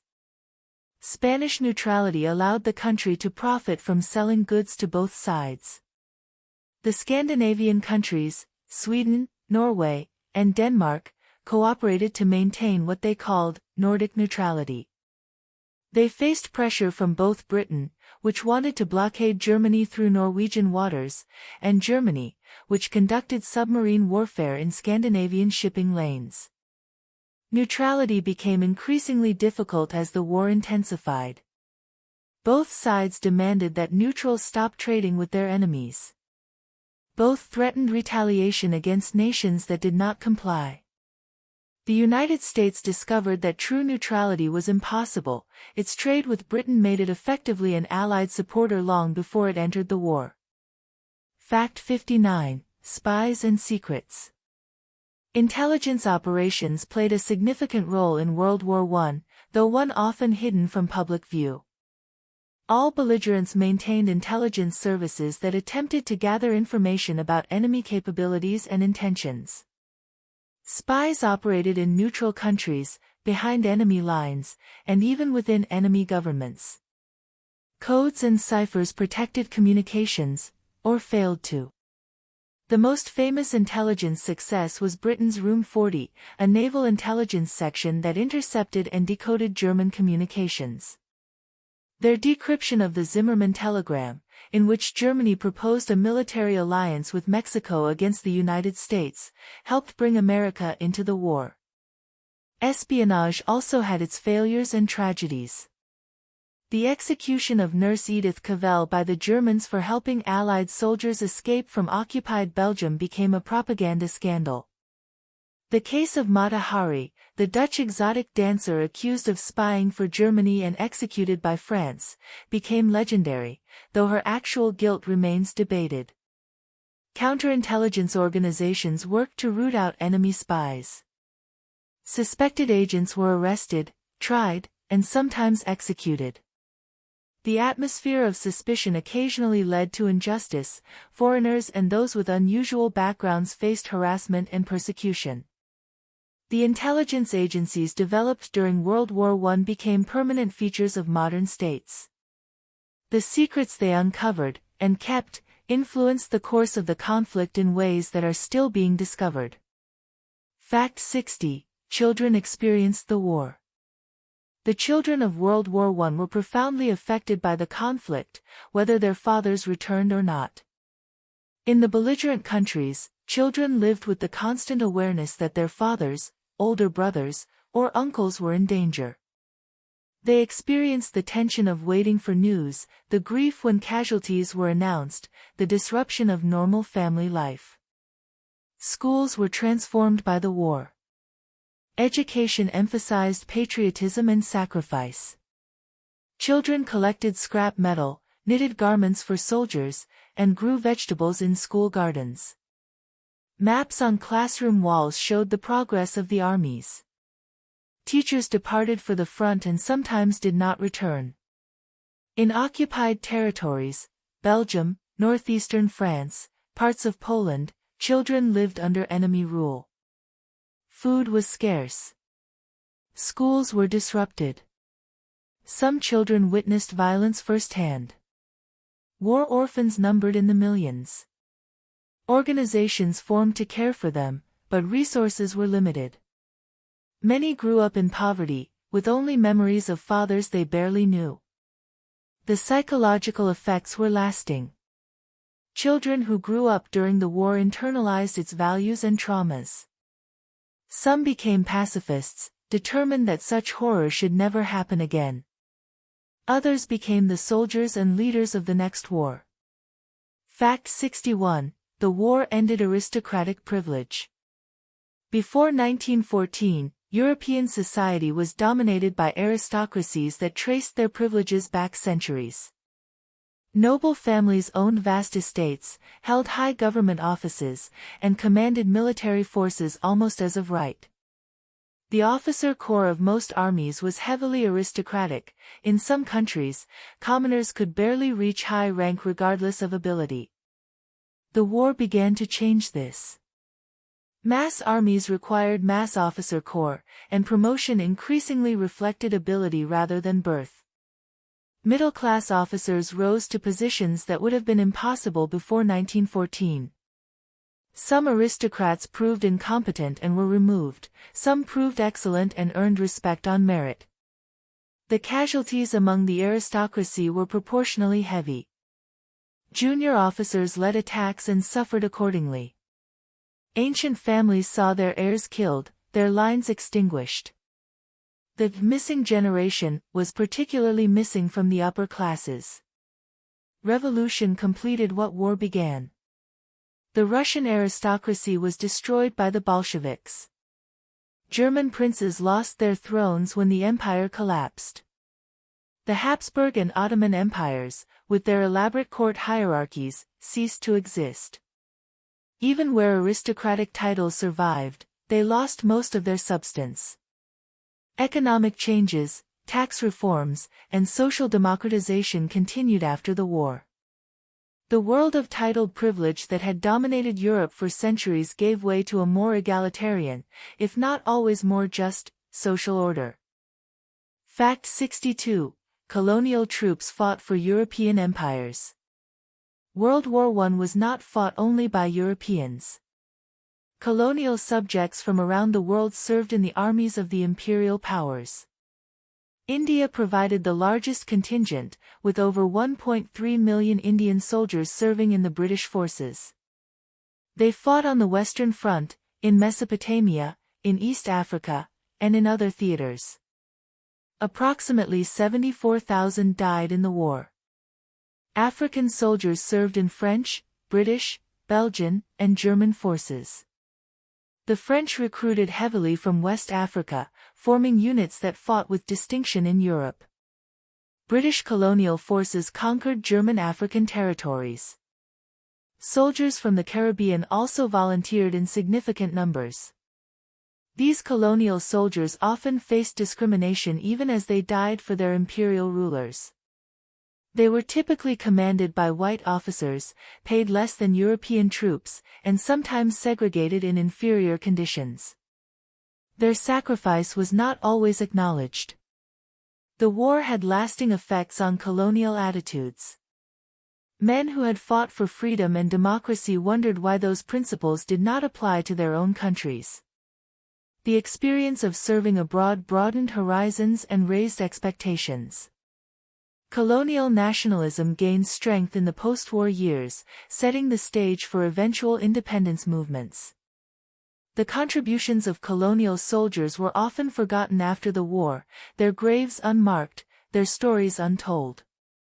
Only recently has their role begun to receive proper recognition. Fact 63. Technology advanced rapidly. World War I accelerated technological development in dozens of fields beyond weapons.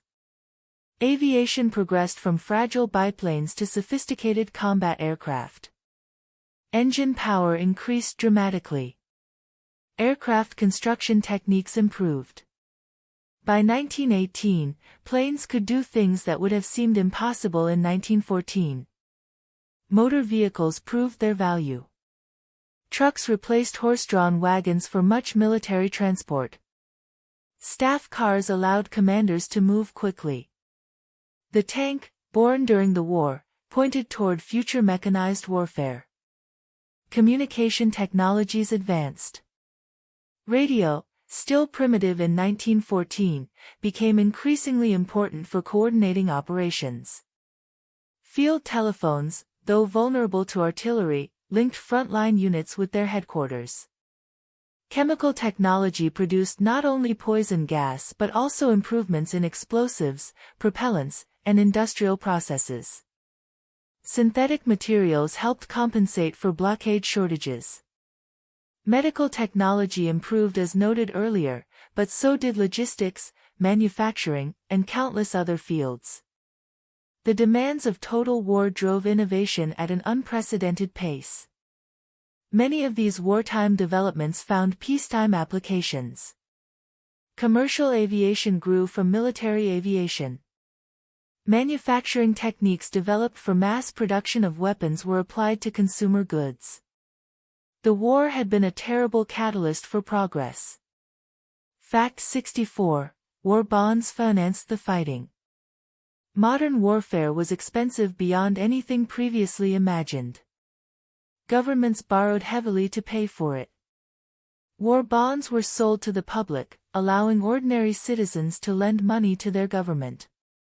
The appeal was partly patriotic, buying bonds was a way to support the war effort, and partly financial, as bonds paid interest and promised repayment after the war. The campaigns to sell war bonds were massive propaganda efforts. Posters, rallies, celebrity endorsements, and door-to-door canvassing pressured people to buy. Those who did not were sometimes stigmatized as unpatriotic. The amounts raised were enormous. The United States alone sold over $17 billion in Liberty bonds during its 18 months of war.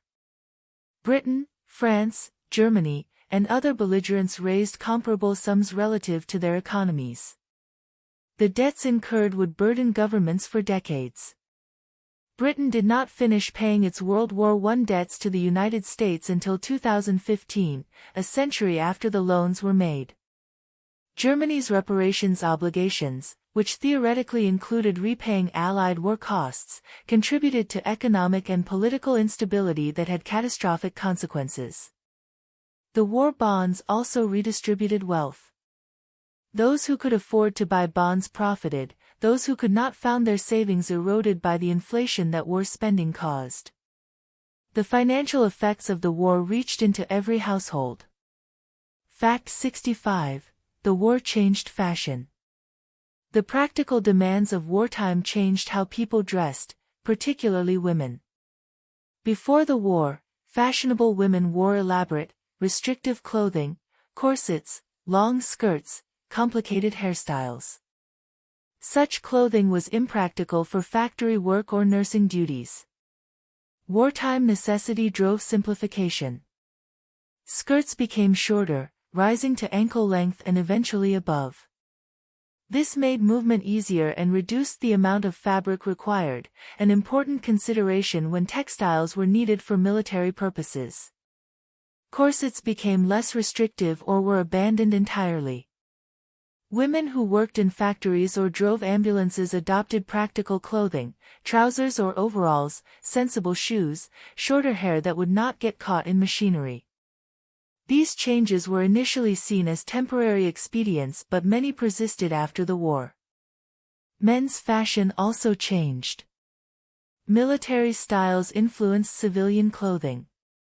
Trench coats, wristwatches, more practical than pocket watches in combat, and leather jackets all moved from military to civilian use. The overall trend was towards simplicity and practicality. The elaborate, class-distinguishing fashions of the Edwardian era gave way to styles that were more democratic and functional. The modern era of fashion began. Fact 66. Daylight saving time began. One lasting legacy of World War I is daylight saving time. Germany was the first country to implement the change, on April 30, 1916. The idea was to reduce the use of artificial lighting and thereby save coal for the war effort. Other countries quickly followed, Britain and most of its empire later that year, the United States in 1918. The concept was not entirely new. Benjamin Franklin had proposed something similar in 1784, though as a joke. Various reformers had advocated for changing clocks to make better use of daylight. But only the pressures of total war could overcome the inertia of tradition. The energy savings were modest but real. More importantly, the change demonstrated government's willingness to regulate daily life in unprecedented ways during the war. If the state could decree when people woke up, what couldn't it do? After the war, many countries abandoned daylight saving time, only to reintroduce it during World War II and again during energy crises. The practice remains controversial, with debates about its benefits and drawbacks continuing to this day. The clocks we set forward each spring are a reminder of how deeply World War I affected even the most basic aspects of daily life. Fact 67. The war created refugees. Millions of people were displaced by World War I, creating refugee crises that would echo through the century. Belgian refugees were among the first. When German armies invaded in August 1914, approximately 1.5 million Belgians fled, primarily to France, the Netherlands, and Britain. They faced uncertain futures in foreign lands, dependent on charity and struggling to maintain their dignity. The Eastern Front created even larger displacements. Russian refugees fled advancing German and Austro-Hungarian forces. Galician Poles fled in multiple directions depending on which army threatened them. Serbians retreated en masse before the Austrian and Bulgarian advance in 1915, suffering catastrophic losses in a winter march through the Albanian mountains. Armenians faced genocide. The Ottoman government's deportation and massacre of its Armenian population displaced millions, of whom approximately 1.5 million died. The survivors became permanent refugees, scattered across the Middle East, Europe, and America. After the war, borders were redrawn and populations transferred. Greeks were expelled from Turkey, Turks from Greece. Germans left territories awarded to Poland. New states struggled to absorb refugees while also expelling minorities of their own. The refugee crisis of World War I established patterns that would repeat throughout the century, and continue to this day. Fact 68. The Harlem Hellfighters.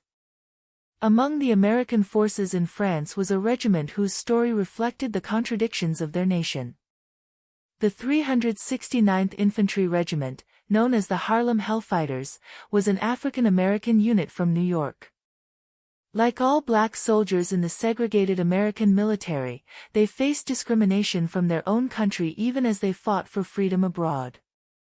The American commander, John Pershing, did not want black combat troops in the American Expeditionary Force. He assigned the 369th to the French Army instead. The French, less concerned with racial segregation, welcomed them. The Harlem Hellfighters served 191 days in combat, longer than any other American unit. They never lost a man to capture, never surrendered an inch of ground. They earned the Croix de Guerre, France's highest military honor, as a unit, and 171 individuals received the Medal for Bravery. Two members, Henry Johnson and Needham Roberts, became famous for fighting off a German patrol while wounded, using rifles, knives, and bare hands. Johnson became one of the war's most decorated American soldiers. When the regiment returned home, they marched up Fifth Avenue to Harlem, cheered by crowds. But they returned to a country where they could not vote, could not eat in many restaurants, could not use the same facilities as white citizens. Their service highlighted the gap between American ideals and American reality, a gap that would not begin to close for decades. Fact 69. Mustard gas was the deadliest chemical weapon. Of all the chemical weapons used in World War I, mustard gas was the most feared. Introduced by Germany in July 1917, mustard gas was different from earlier chemical weapons. Chlorine and phosgene attacked the respiratory system and killed quickly but dissipated rapidly. Mustard gas was a persistent agent. It remained active for days or weeks, contaminating everything it touched. Mustard gas was a vesicant, meaning it caused blisters. It attacked the skin, eyes, and lungs. Victims who breathed it experienced burning in their throats and lungs. Those who touched contaminated surfaces or clothing developed painful blisters. Eyes exposed to the gas became inflamed and often temporarily blind. The effects were not usually fatal, but they were extremely effective at incapacitating soldiers. Men who were blinded, blistered, and struggling to breathe could not fight. Contaminated areas had to be avoided, limiting tactical options. Medical services were overwhelmed by casualties requiring extensive treatment. Gas masks provided some protection against respiratory effects but did nothing against skin contact. Soldiers had to cover their entire bodies to be safe, which was impractical in combat conditions. By the war's end, chemical weapons had caused approximately 1.3 million casualties, including about 90,000 deaths. Mustard gas alone caused more casualties than all other chemical weapons combined. Fact 70. The war inspired modernism in art. The trauma of World War I profoundly influenced artistic movements that shaped the 20th century. Before the war, avant-garde artists had already begun experimenting with new forms: Cubism, Expressionism, Futurism. The war accelerated these tendencies and gave them new urgency. How could traditional art represent a world that had gone mad? Dada emerged during the war in neutral Switzerland, founded by artists and writers who rejected everything that had led to the catastrophe. Dada was deliberately absurd, irrational, and anti-aesthetic, a protest against the civilization that had produced the trenches. Expressionism, particularly strong in Germany, used distorted forms and violent colors to convey emotional states. The anguish of the war years appeared in works by artists like Otto Dix and George Grosz, who depicted the war's horror with unflinching directness. Surrealism developed partly from Dada in the 1920s, exploring the unconscious mind and the irrational. Many surrealists were veterans or had lived through the war years. Their fascination with dreams and nightmares may have reflected the traumas of the conflict. Even artists who did not directly depict the war were affected by it. The optimism and confidence that had characterized pre-war culture could not be recovered. Art became more questioning, more pessimistic, more aware of the dark possibilities of human nature. Fact 71. The Zimmermann Telegram. One intercepted message helped bring the United States into World War I. In January 1917, German Foreign Minister Arthur Zimmermann sent a coded telegram to the German ambassador in Mexico. It proposed a military alliance. If the United States entered the war against Germany, Mexico would attack the United States and recover territories lost in 1848, Texas, New Mexico, and Arizona. British intelligence intercepted and decoded the telegram. They faced a dilemma, revealing it would demonstrate that they had broken German codes, but the propaganda value was enormous. They created a cover story about obtaining the telegram through Mexico and shared it with the United States. The telegram was published on March 1, 1917, and caused a sensation. Americans were outraged. The possibility of German-backed Mexican attacks on American soil transformed the debate over intervention. Less than 5 weeks later, Congress declared war. Zimmermann made things worse by admitting the telegram was genuine, apparently believing that his proposal was perfectly reasonable given the circumstances. German public opinion failed to understand why Americans were so upset. The Zimmermann telegram demonstrated the power of intelligence operations and the fragility of diplomatic secrets. A single message, meant to be read only by allies, changed the course of history. Fact 72. The last veteran died in 2012. For nearly a century, those who had experienced World War I firsthand walked among us. Florence Green, a British woman who had served in the Women's Royal Air Force, died on February 4, 2012, at the age of 110. She was the last surviving veteran of the war. The last combat veteran was Claude Schul, who died in May 2011. He had joined the Royal Navy as a boy sailor and witnessed the German fleet's surrender in 1918. The last surviving combat veteran of the trenches was Harry Patch, who died in 2009 at 111. For years, these aging survivors were living links to a world that had otherwise vanished. They gave interviews, attended commemorations, and shared memories that no one else could provide. Their testimony corrected myths and added human detail to historical accounts. As the last veterans died, the war passed from living memory to pure history. No one now alive experienced it firsthand. Our knowledge depends entirely on documents, photographs, artifacts, and the records left by those who are gone. This makes the war both more distant and more important to study. We cannot ask follow-up questions of the witnesses. We must preserve and learn from what they left behind. Fact 73. The Balfour Declaration. A brief letter written during World War I continues to shape events in the Middle East today.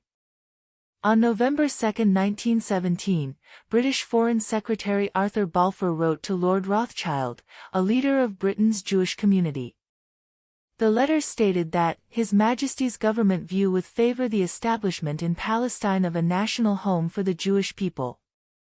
The declaration was a wartime measure, designed to gain Jewish support for the Allied cause and to justify British control over Palestine after the war.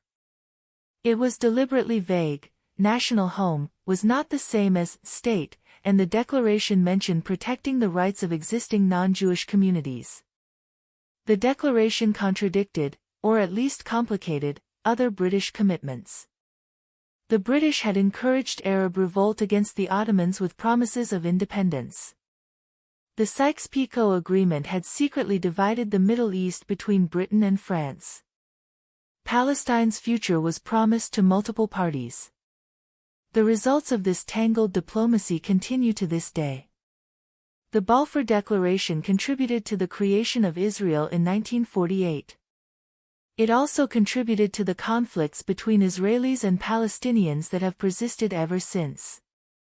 A letter of just 67 words, written over a century ago, remains a living political document.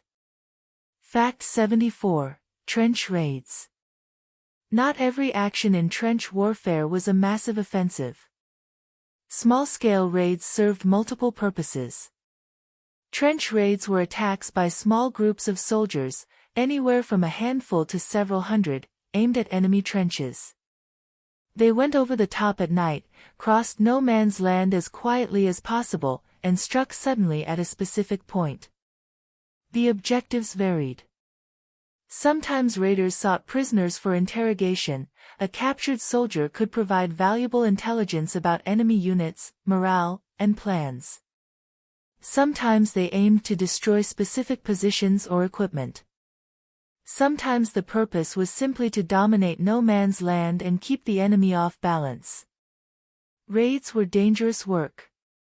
The men who volunteered, and they were usually volunteers, faced all the hazards of an attack without the support of a full offensive. They might be caught on the wire, illuminated by flares, or walk into alert defenders. Casualties were often heavy.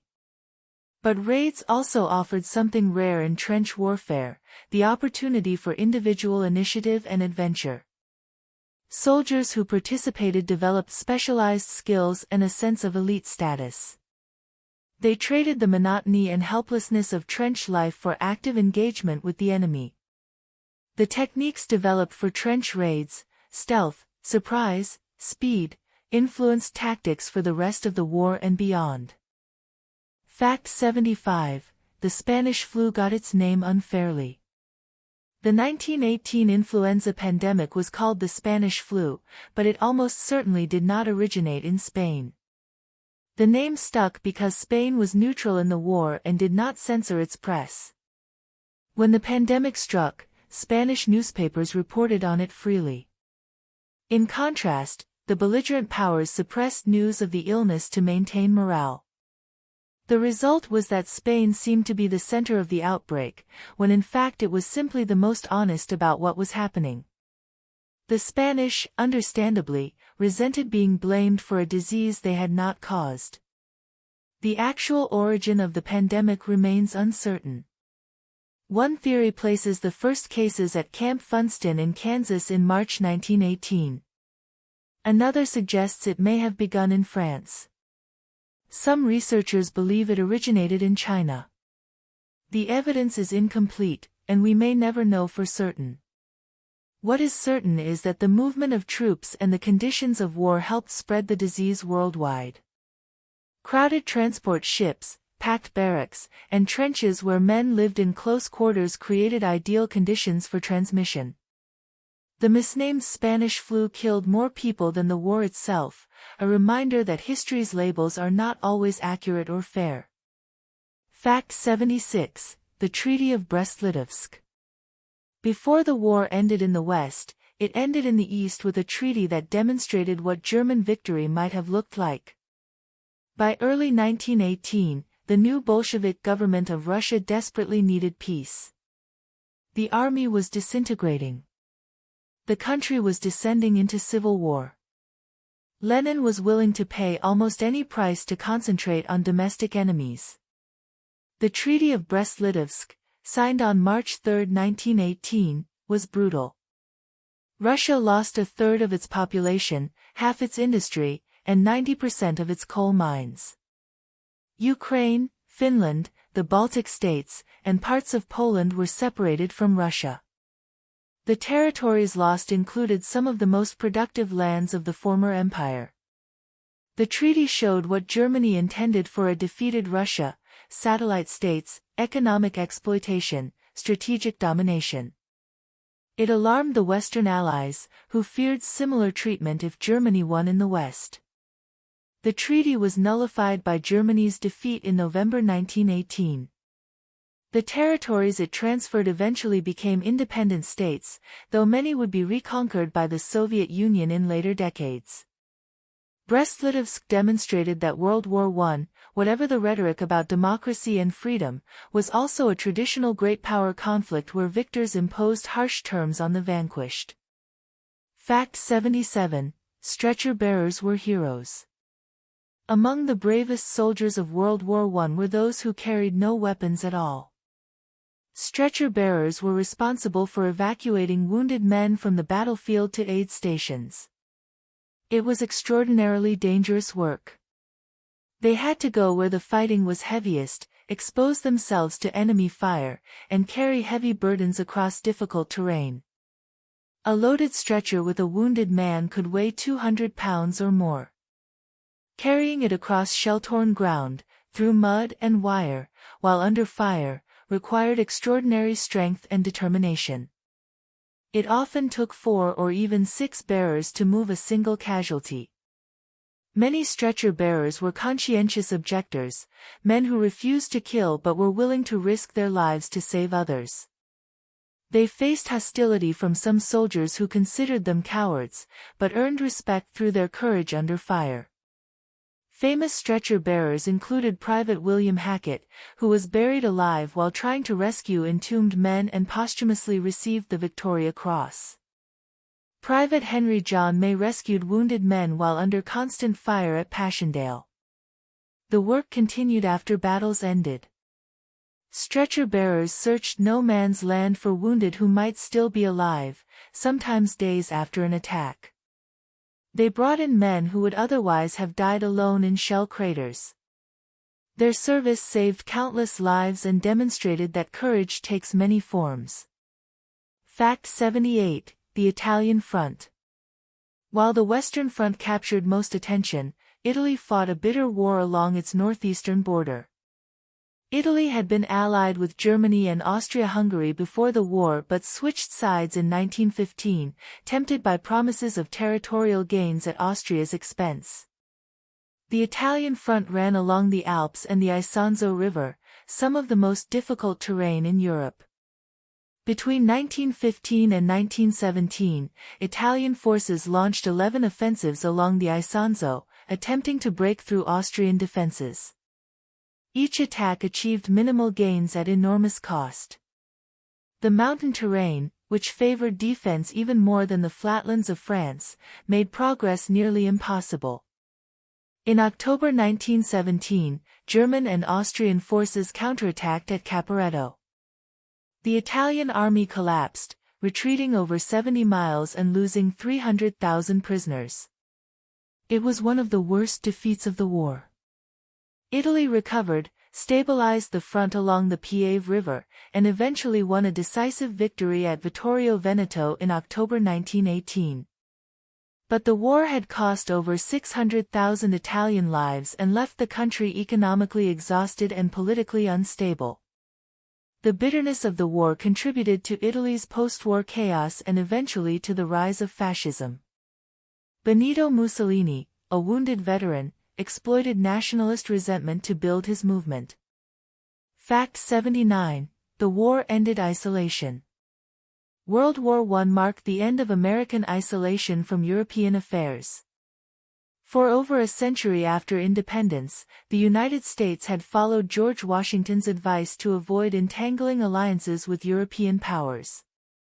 Protected by two oceans, Americans focused on their own continental expansion and internal development.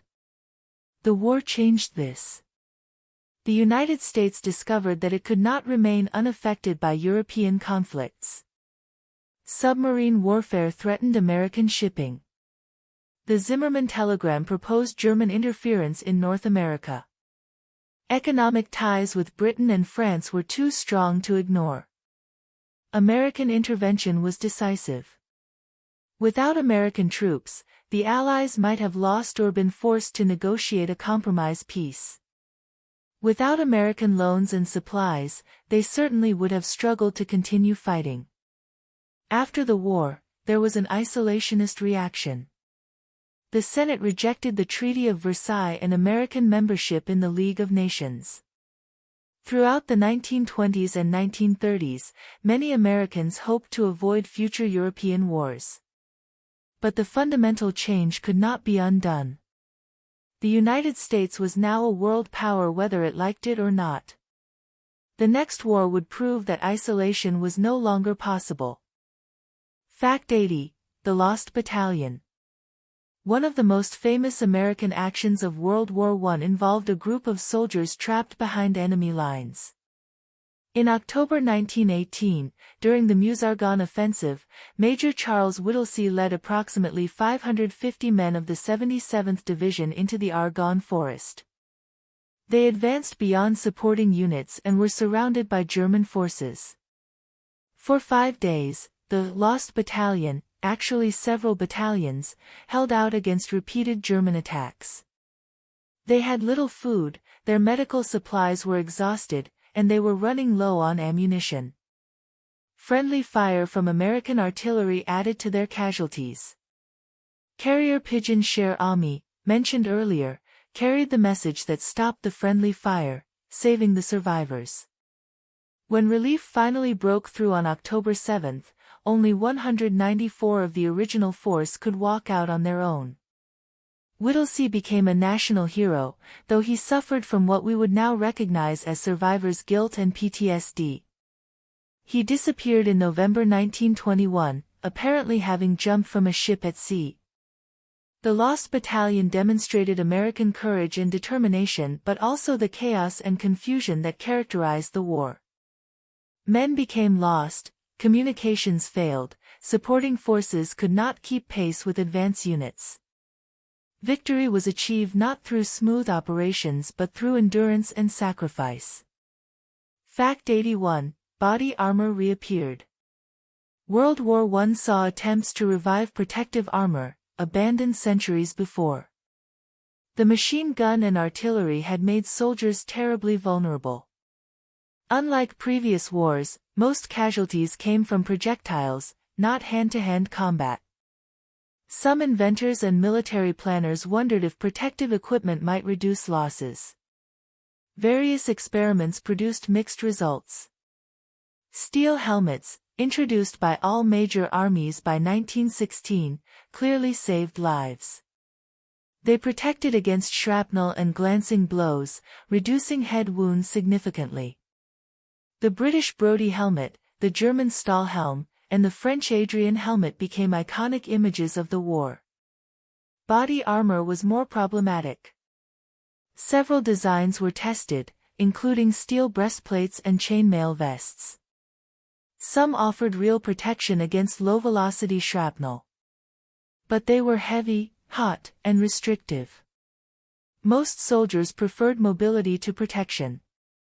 Specialized troops sometimes wore armor. Sentries, who stood still and were exposed, benefited from protection that would burden advancing infantry.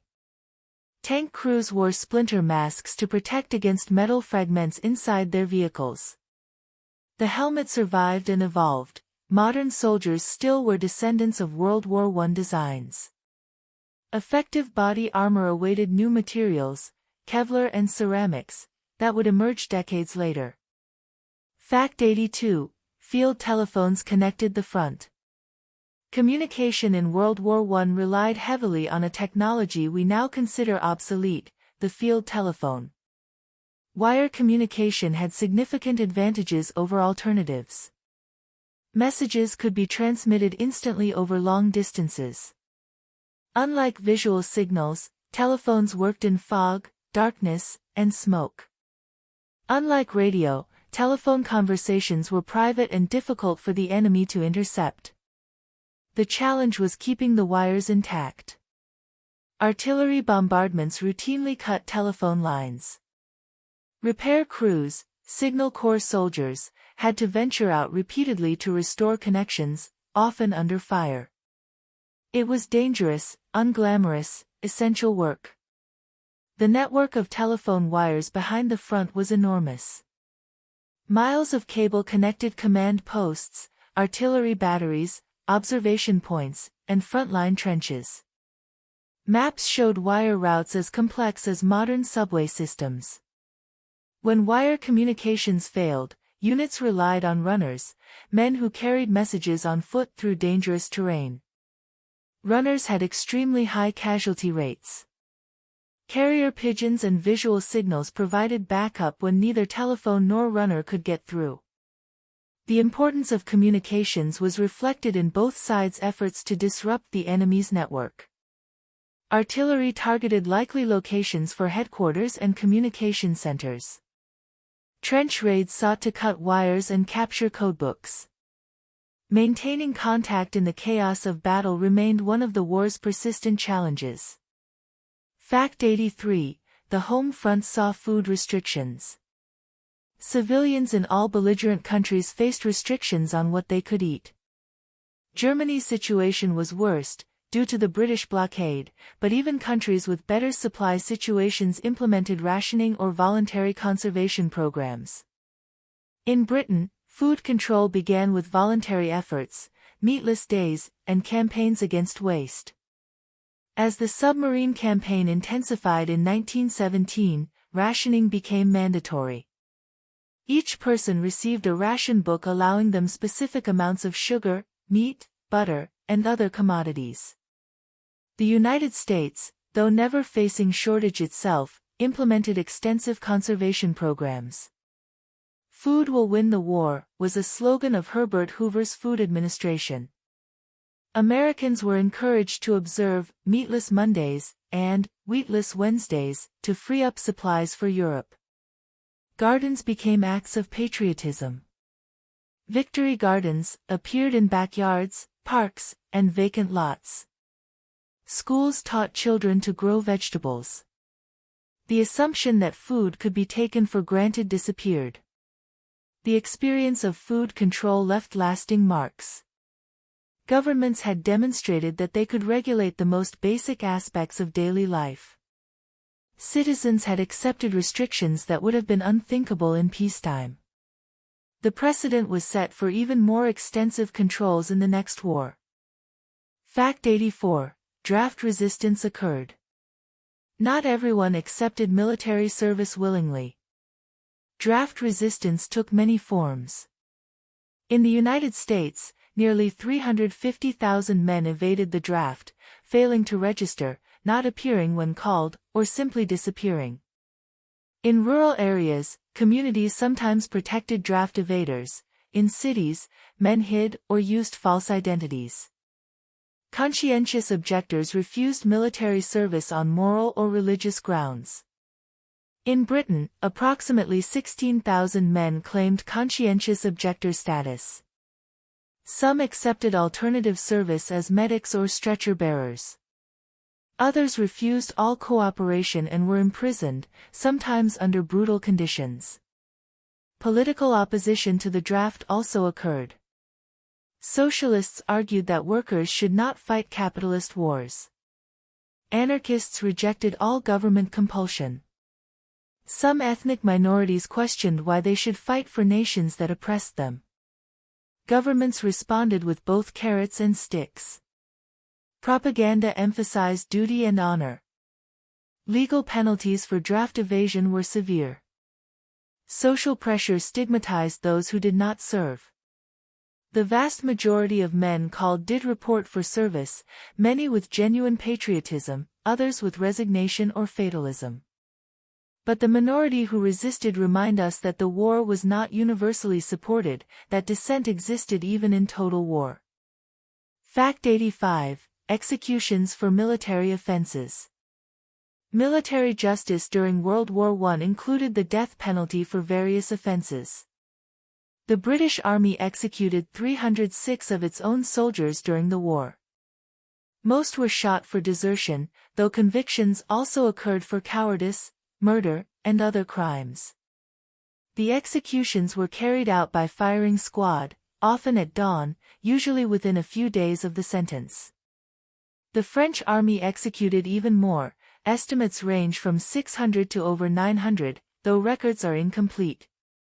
The French suppressed a major mutiny in 1917 after the disastrous Nivelle offensive. Summary courts-martial and executions helped restore discipline. German records indicate around 48 military executions, though some historians believe the actual number was higher. Other armies executed soldiers in varying numbers. Many of those executed were almost certainly suffering from what we would now recognize as combat trauma, shell shock, PTSD, psychological breakdown. Men who could not face another attack, who broke under unbearable stress, were shot as cowards.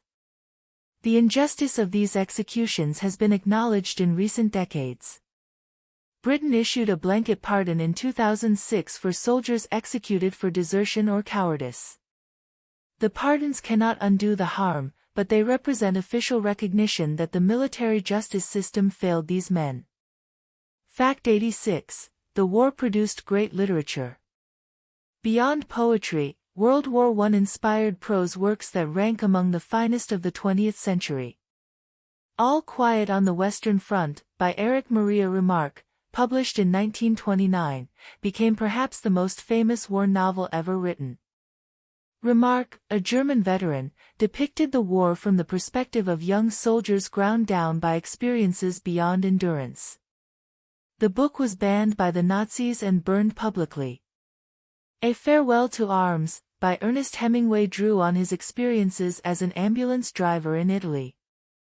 The novel combined war and romance with Hemingway's spare, powerful prose style. It established him as a major literary figure. Goodbye to All That, by Robert Graves, was a memoir rather than fiction, but written with a novelist's skill. Graves' ironic, detached voice conveyed the absurdity and horror of the war while maintaining emotional control. French, German, and other literatures produced their own classics. Henri Barbusse's Under Fire, Ernst Junger's Storm of Steel, and many other works attempted to convey what the war had been like. These books shaped how subsequent generations understood the conflict. They emphasized the futility, the suffering, the betrayal of young men by their elders. Whether this interpretation was entirely fair, it became dominant. Fact 87. Snipers were feared and hated. In the static warfare of the trenches, snipers played a deadly role. A sniper was a soldier specially trained and equipped for precision shooting. Using rifles with telescopic sights, firing from concealed positions, snipers could kill at ranges where ordinary soldiers could not even identify a target. The psychological effect was profound. Any exposure above the trench parapet might bring instant death. Men learned to keep their heads down at all times, to avoid silhouetting themselves against the sky, to never look over the top in daylight. Both sides developed sophisticated sniping programs. Positions were camouflaged with elaborate care. Dummy heads were used to draw fire and reveal sniper locations. Counter-sniping teams hunted enemy snipers. Some snipers became famous, or notorious. Billy Singh, an Australian of Chinese descent, was credited with over 150 kills at Gallipoli. Erwin Koenig, supposedly a top German sniper at Stalingrad in World War II, may have been fictional, but many real snipers accumulated impressive records. Snipers were particularly hated by their victims' comrades. If captured, they sometimes faced summary execution rather than prisoner treatment. Their cold, calculating killing seemed different from the impersonal slaughter of artillery. Fact 88. The Blue Max. Germany's highest military honor was the Pour le Mérite, colloquially known as the Blue Max. The medal dated from 1740, when Frederick the Great had established it to honor military distinction. Its French name reflected the cultural prestige of French at the Prussian court. The blue enamel cross with golden eagles was one of the most coveted awards a German soldier could receive. During World War I, the Pour le Mérite was awarded primarily to military commanders and flying aces. The iconic image of a German aviator included the blue medal at his throat. The most famous recipient was Manfred von Richthofen, the Red Baron, who received the medal after his 16th aerial victory. He would go on to claim 80 victories before his death in April 1918, the highest-scoring ace of the war. Other notable recipients included ace pilots Werner Voss and Ernst Udet, submarine commander Lothar von Arnauld de la Perrière, and generals like Erich Ludendorff. In total, approximately 1,687 Pour le Mérite medals were awarded during the war. The medal was discontinued after the war when the Weimar Republic abolished the monarchy. It has never been revived, remaining a relic of Imperial Germany. Fact 89. Trench newspapers. Soldiers in World War I created their own newspapers, giving voice to their unique perspective. These trench journals ranged from simple typed sheets to elaborate printed publications. Some were officially sanctioned, others were independent ventures by groups of soldiers. They appeared in all armies, reflecting the universal desire to process experience through writing. The content mixed humor, poetry, complaints, and news. Cartoons mocked military life and incompetent officers. Satirical articles lampooned propaganda and home front ignorance. Poetry ranged from sentimental doggerel to genuine literature. The tone was typically ironic and self-deprecating. Soldiers laughed at their own misery, made jokes about death, and maintained morale through shared humor. The newspapers created community among men who might otherwise have felt isolated in their suffering. Famous examples included the Wipers Times, wipers being soldier slang for Ypres, published by British troops in Belgium. It ran from 1916 to 1918, surviving changes of location and personnel, becoming a chronicle of the British experience on the Western Front. These publications provide invaluable historical sources, the authentic voice of ordinary soldiers, unfiltered by official propaganda or post-war revision. Fact 90. The Eternal Flame. Many nations memorialize their war dead with eternal flames, fires that burn continuously as symbols of remembrance. The most famous is probably the flame at the tomb of the unknown soldier beneath the Arc de Triomphe in Paris. Lit on November 11, 1923, it has burned continuously ever since, rekindled each evening in a ceremony attended by veterans organizations. The flame symbolizes the enduring memory of sacrifice. It never goes out, just as the memory of those who died should never fade. It burns day and night, just as grief does not observe convenient hours. Similar flames exist at war memorials around the world. The Eternal Light Peace Memorial in New York, dedicated in 1924, burned until 1944, when wartime fuel conservation required its extinction, though a replacement was eventually lit. Arlington National Cemetery has the flame at John F. Kennedy's grave, though it commemorates a later conflict.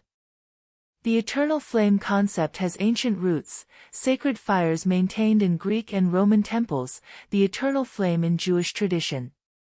World War I memorialists drew on these traditions to create new rituals of remembrance.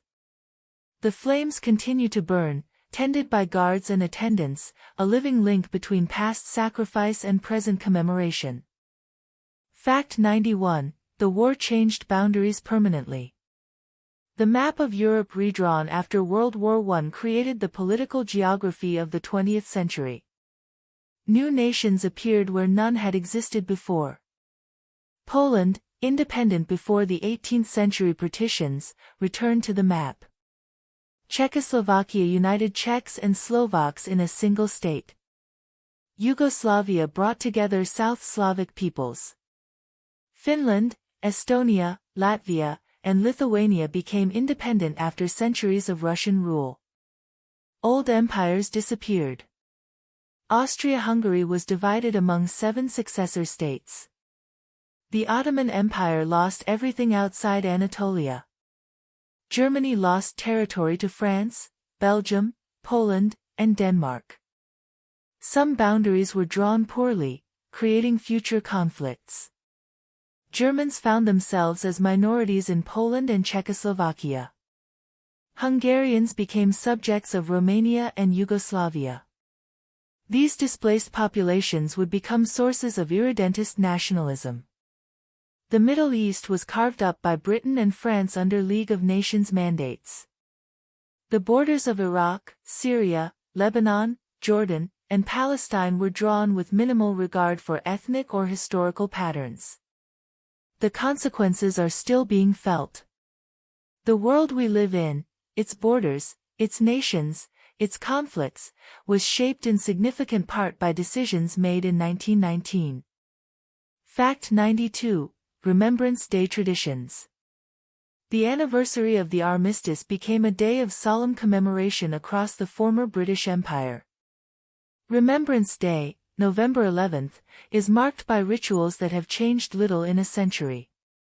The 2-minute silence at 11 a.m., the 11th hour of the 11th day of the 11th month, halts activity across nations. The poppy became the symbol of remembrance, inspired by the poem, In Flanders Fields, by Canadian physician John McCrae.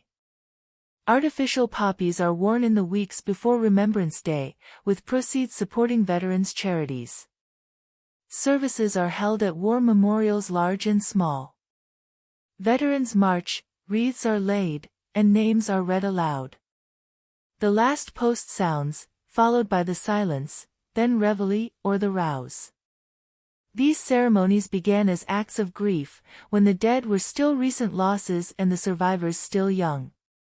They continued through decades, performed first by veterans, then by their children and grandchildren. Today, with the last veterans gone, Remembrance Day has become an act of historical memory rather than personal mourning. But the traditions continue, connecting present generations to past sacrifice. Fact 93: Sport in the trenches. Even in the midst of war, soldiers found ways to play. Football, soccer to Americans, was particularly popular among British troops. Games were organized behind the lines and sometimes even in quieter sectors of the front. The famous Christmas Truce of 1914 included football matches between British and German soldiers.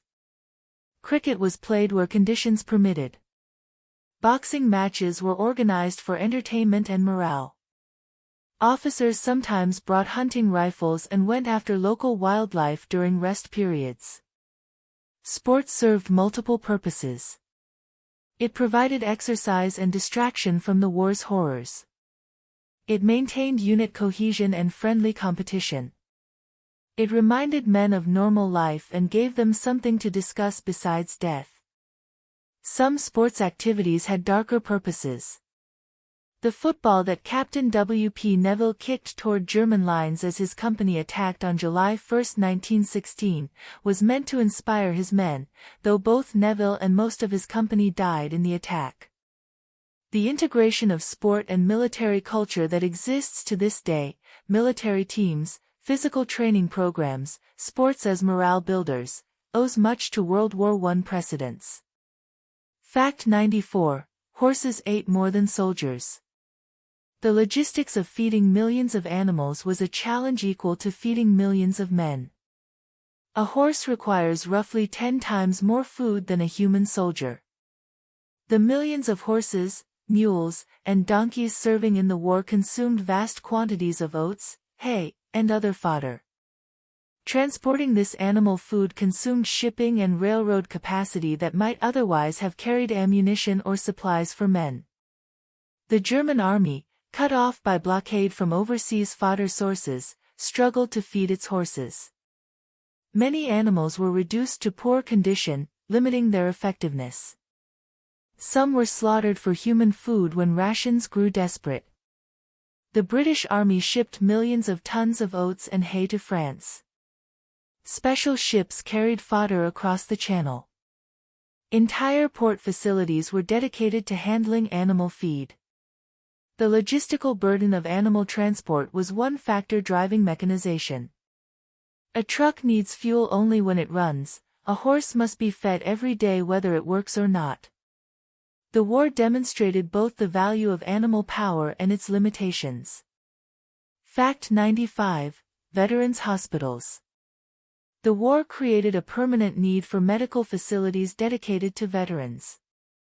The scale of casualties, including hundreds of thousands of permanently disabled men, overwhelmed existing medical systems. New hospitals were built specifically to treat veterans. Specialized facilities developed for particular injuries, facial reconstruction, prosthetics, psychiatric treatment. In Britain, the Ministry of Pensions took responsibility for disabled veterans. In the United States, the Bureau of War Risk Insurance evolved into the Veterans Bureau, ancestor of today's Department of Veterans Affairs. These institutions faced overwhelming demand.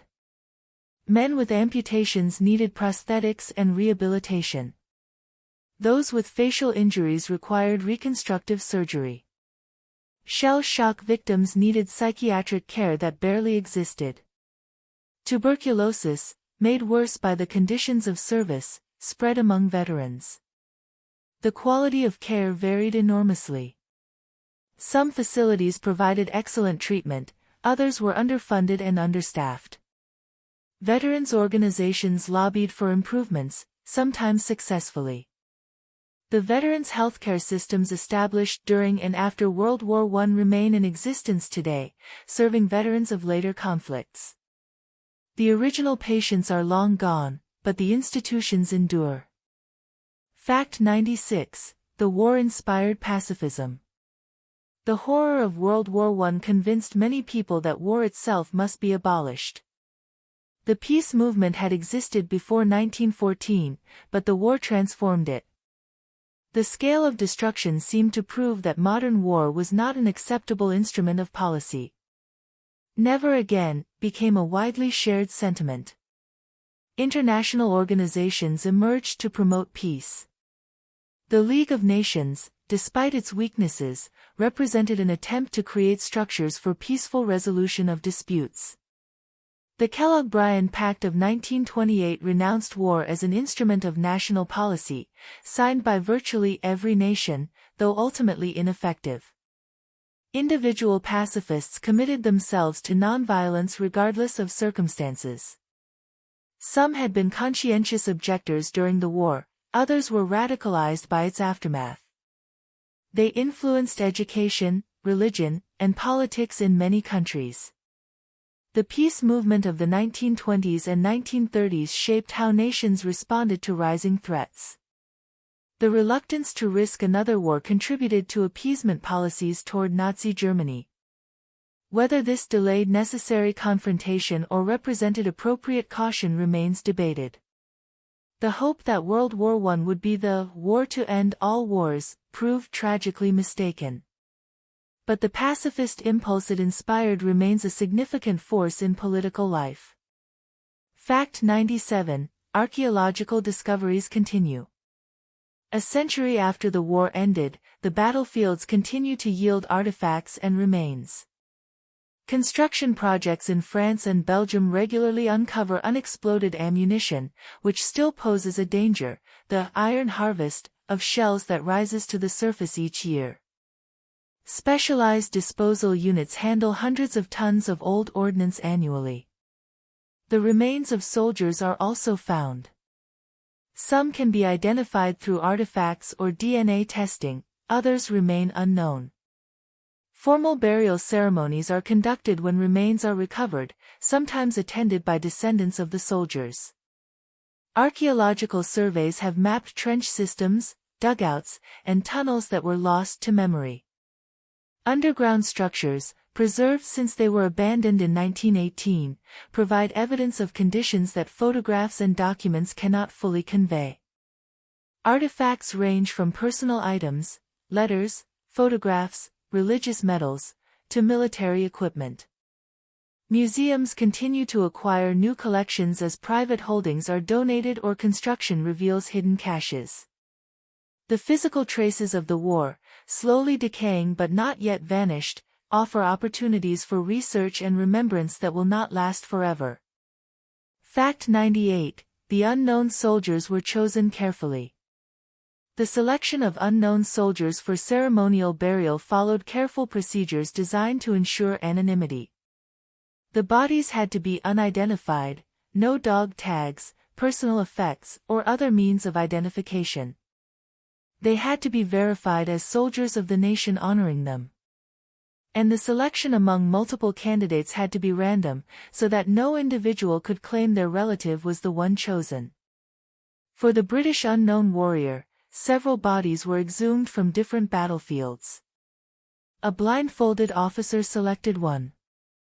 The chosen remains were placed in a coffin made from oak grown at Hampton Court, with a medieval crusader's sword from the royal collection. The American unknown soldier was selected from 4 identical coffins, with a decorated sergeant choosing one by placing a spray of white roses on it.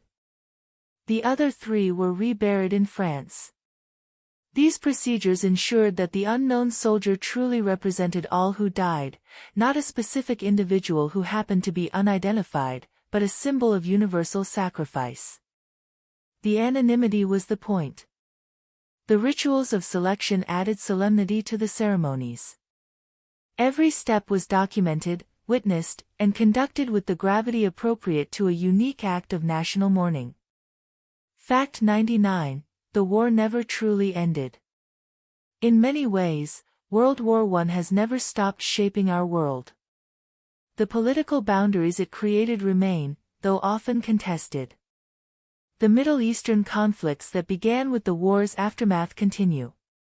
The memory of the war influences how nations think about sacrifice, patriotism, and the costs of conflict. The physical scars remain visible. The battlefields of France and Belgium still show traces of trenches and shell craters. The red zones around Verdun remain uninhabitable, too contaminated with unexploded ordnance and chemical residue for safe use. The cultural impact endures. The war poets are still read. The literature of disillusionment shapes how we think about war generally. The memorials still receive visitors, the ceremonies still occur. And the personal impacts continued through generations. Children grew up without fathers. Veterans carried physical and psychological wounds through long lives. Families shaped by loss passed those effects to descendants who never knew the war directly. World War I was supposed to be the war to end all wars. It was not. But it changed everything: the maps, the empires, the cultures, the memories. We live in the world it made. And now, weary traveler, as this story ends, let these echoes of history grow soft and distant. The battles are over. The guns are silent. The dead rest peacefully in their countless graves. Close your eyes. Let go of the world. Sleep now. Good night.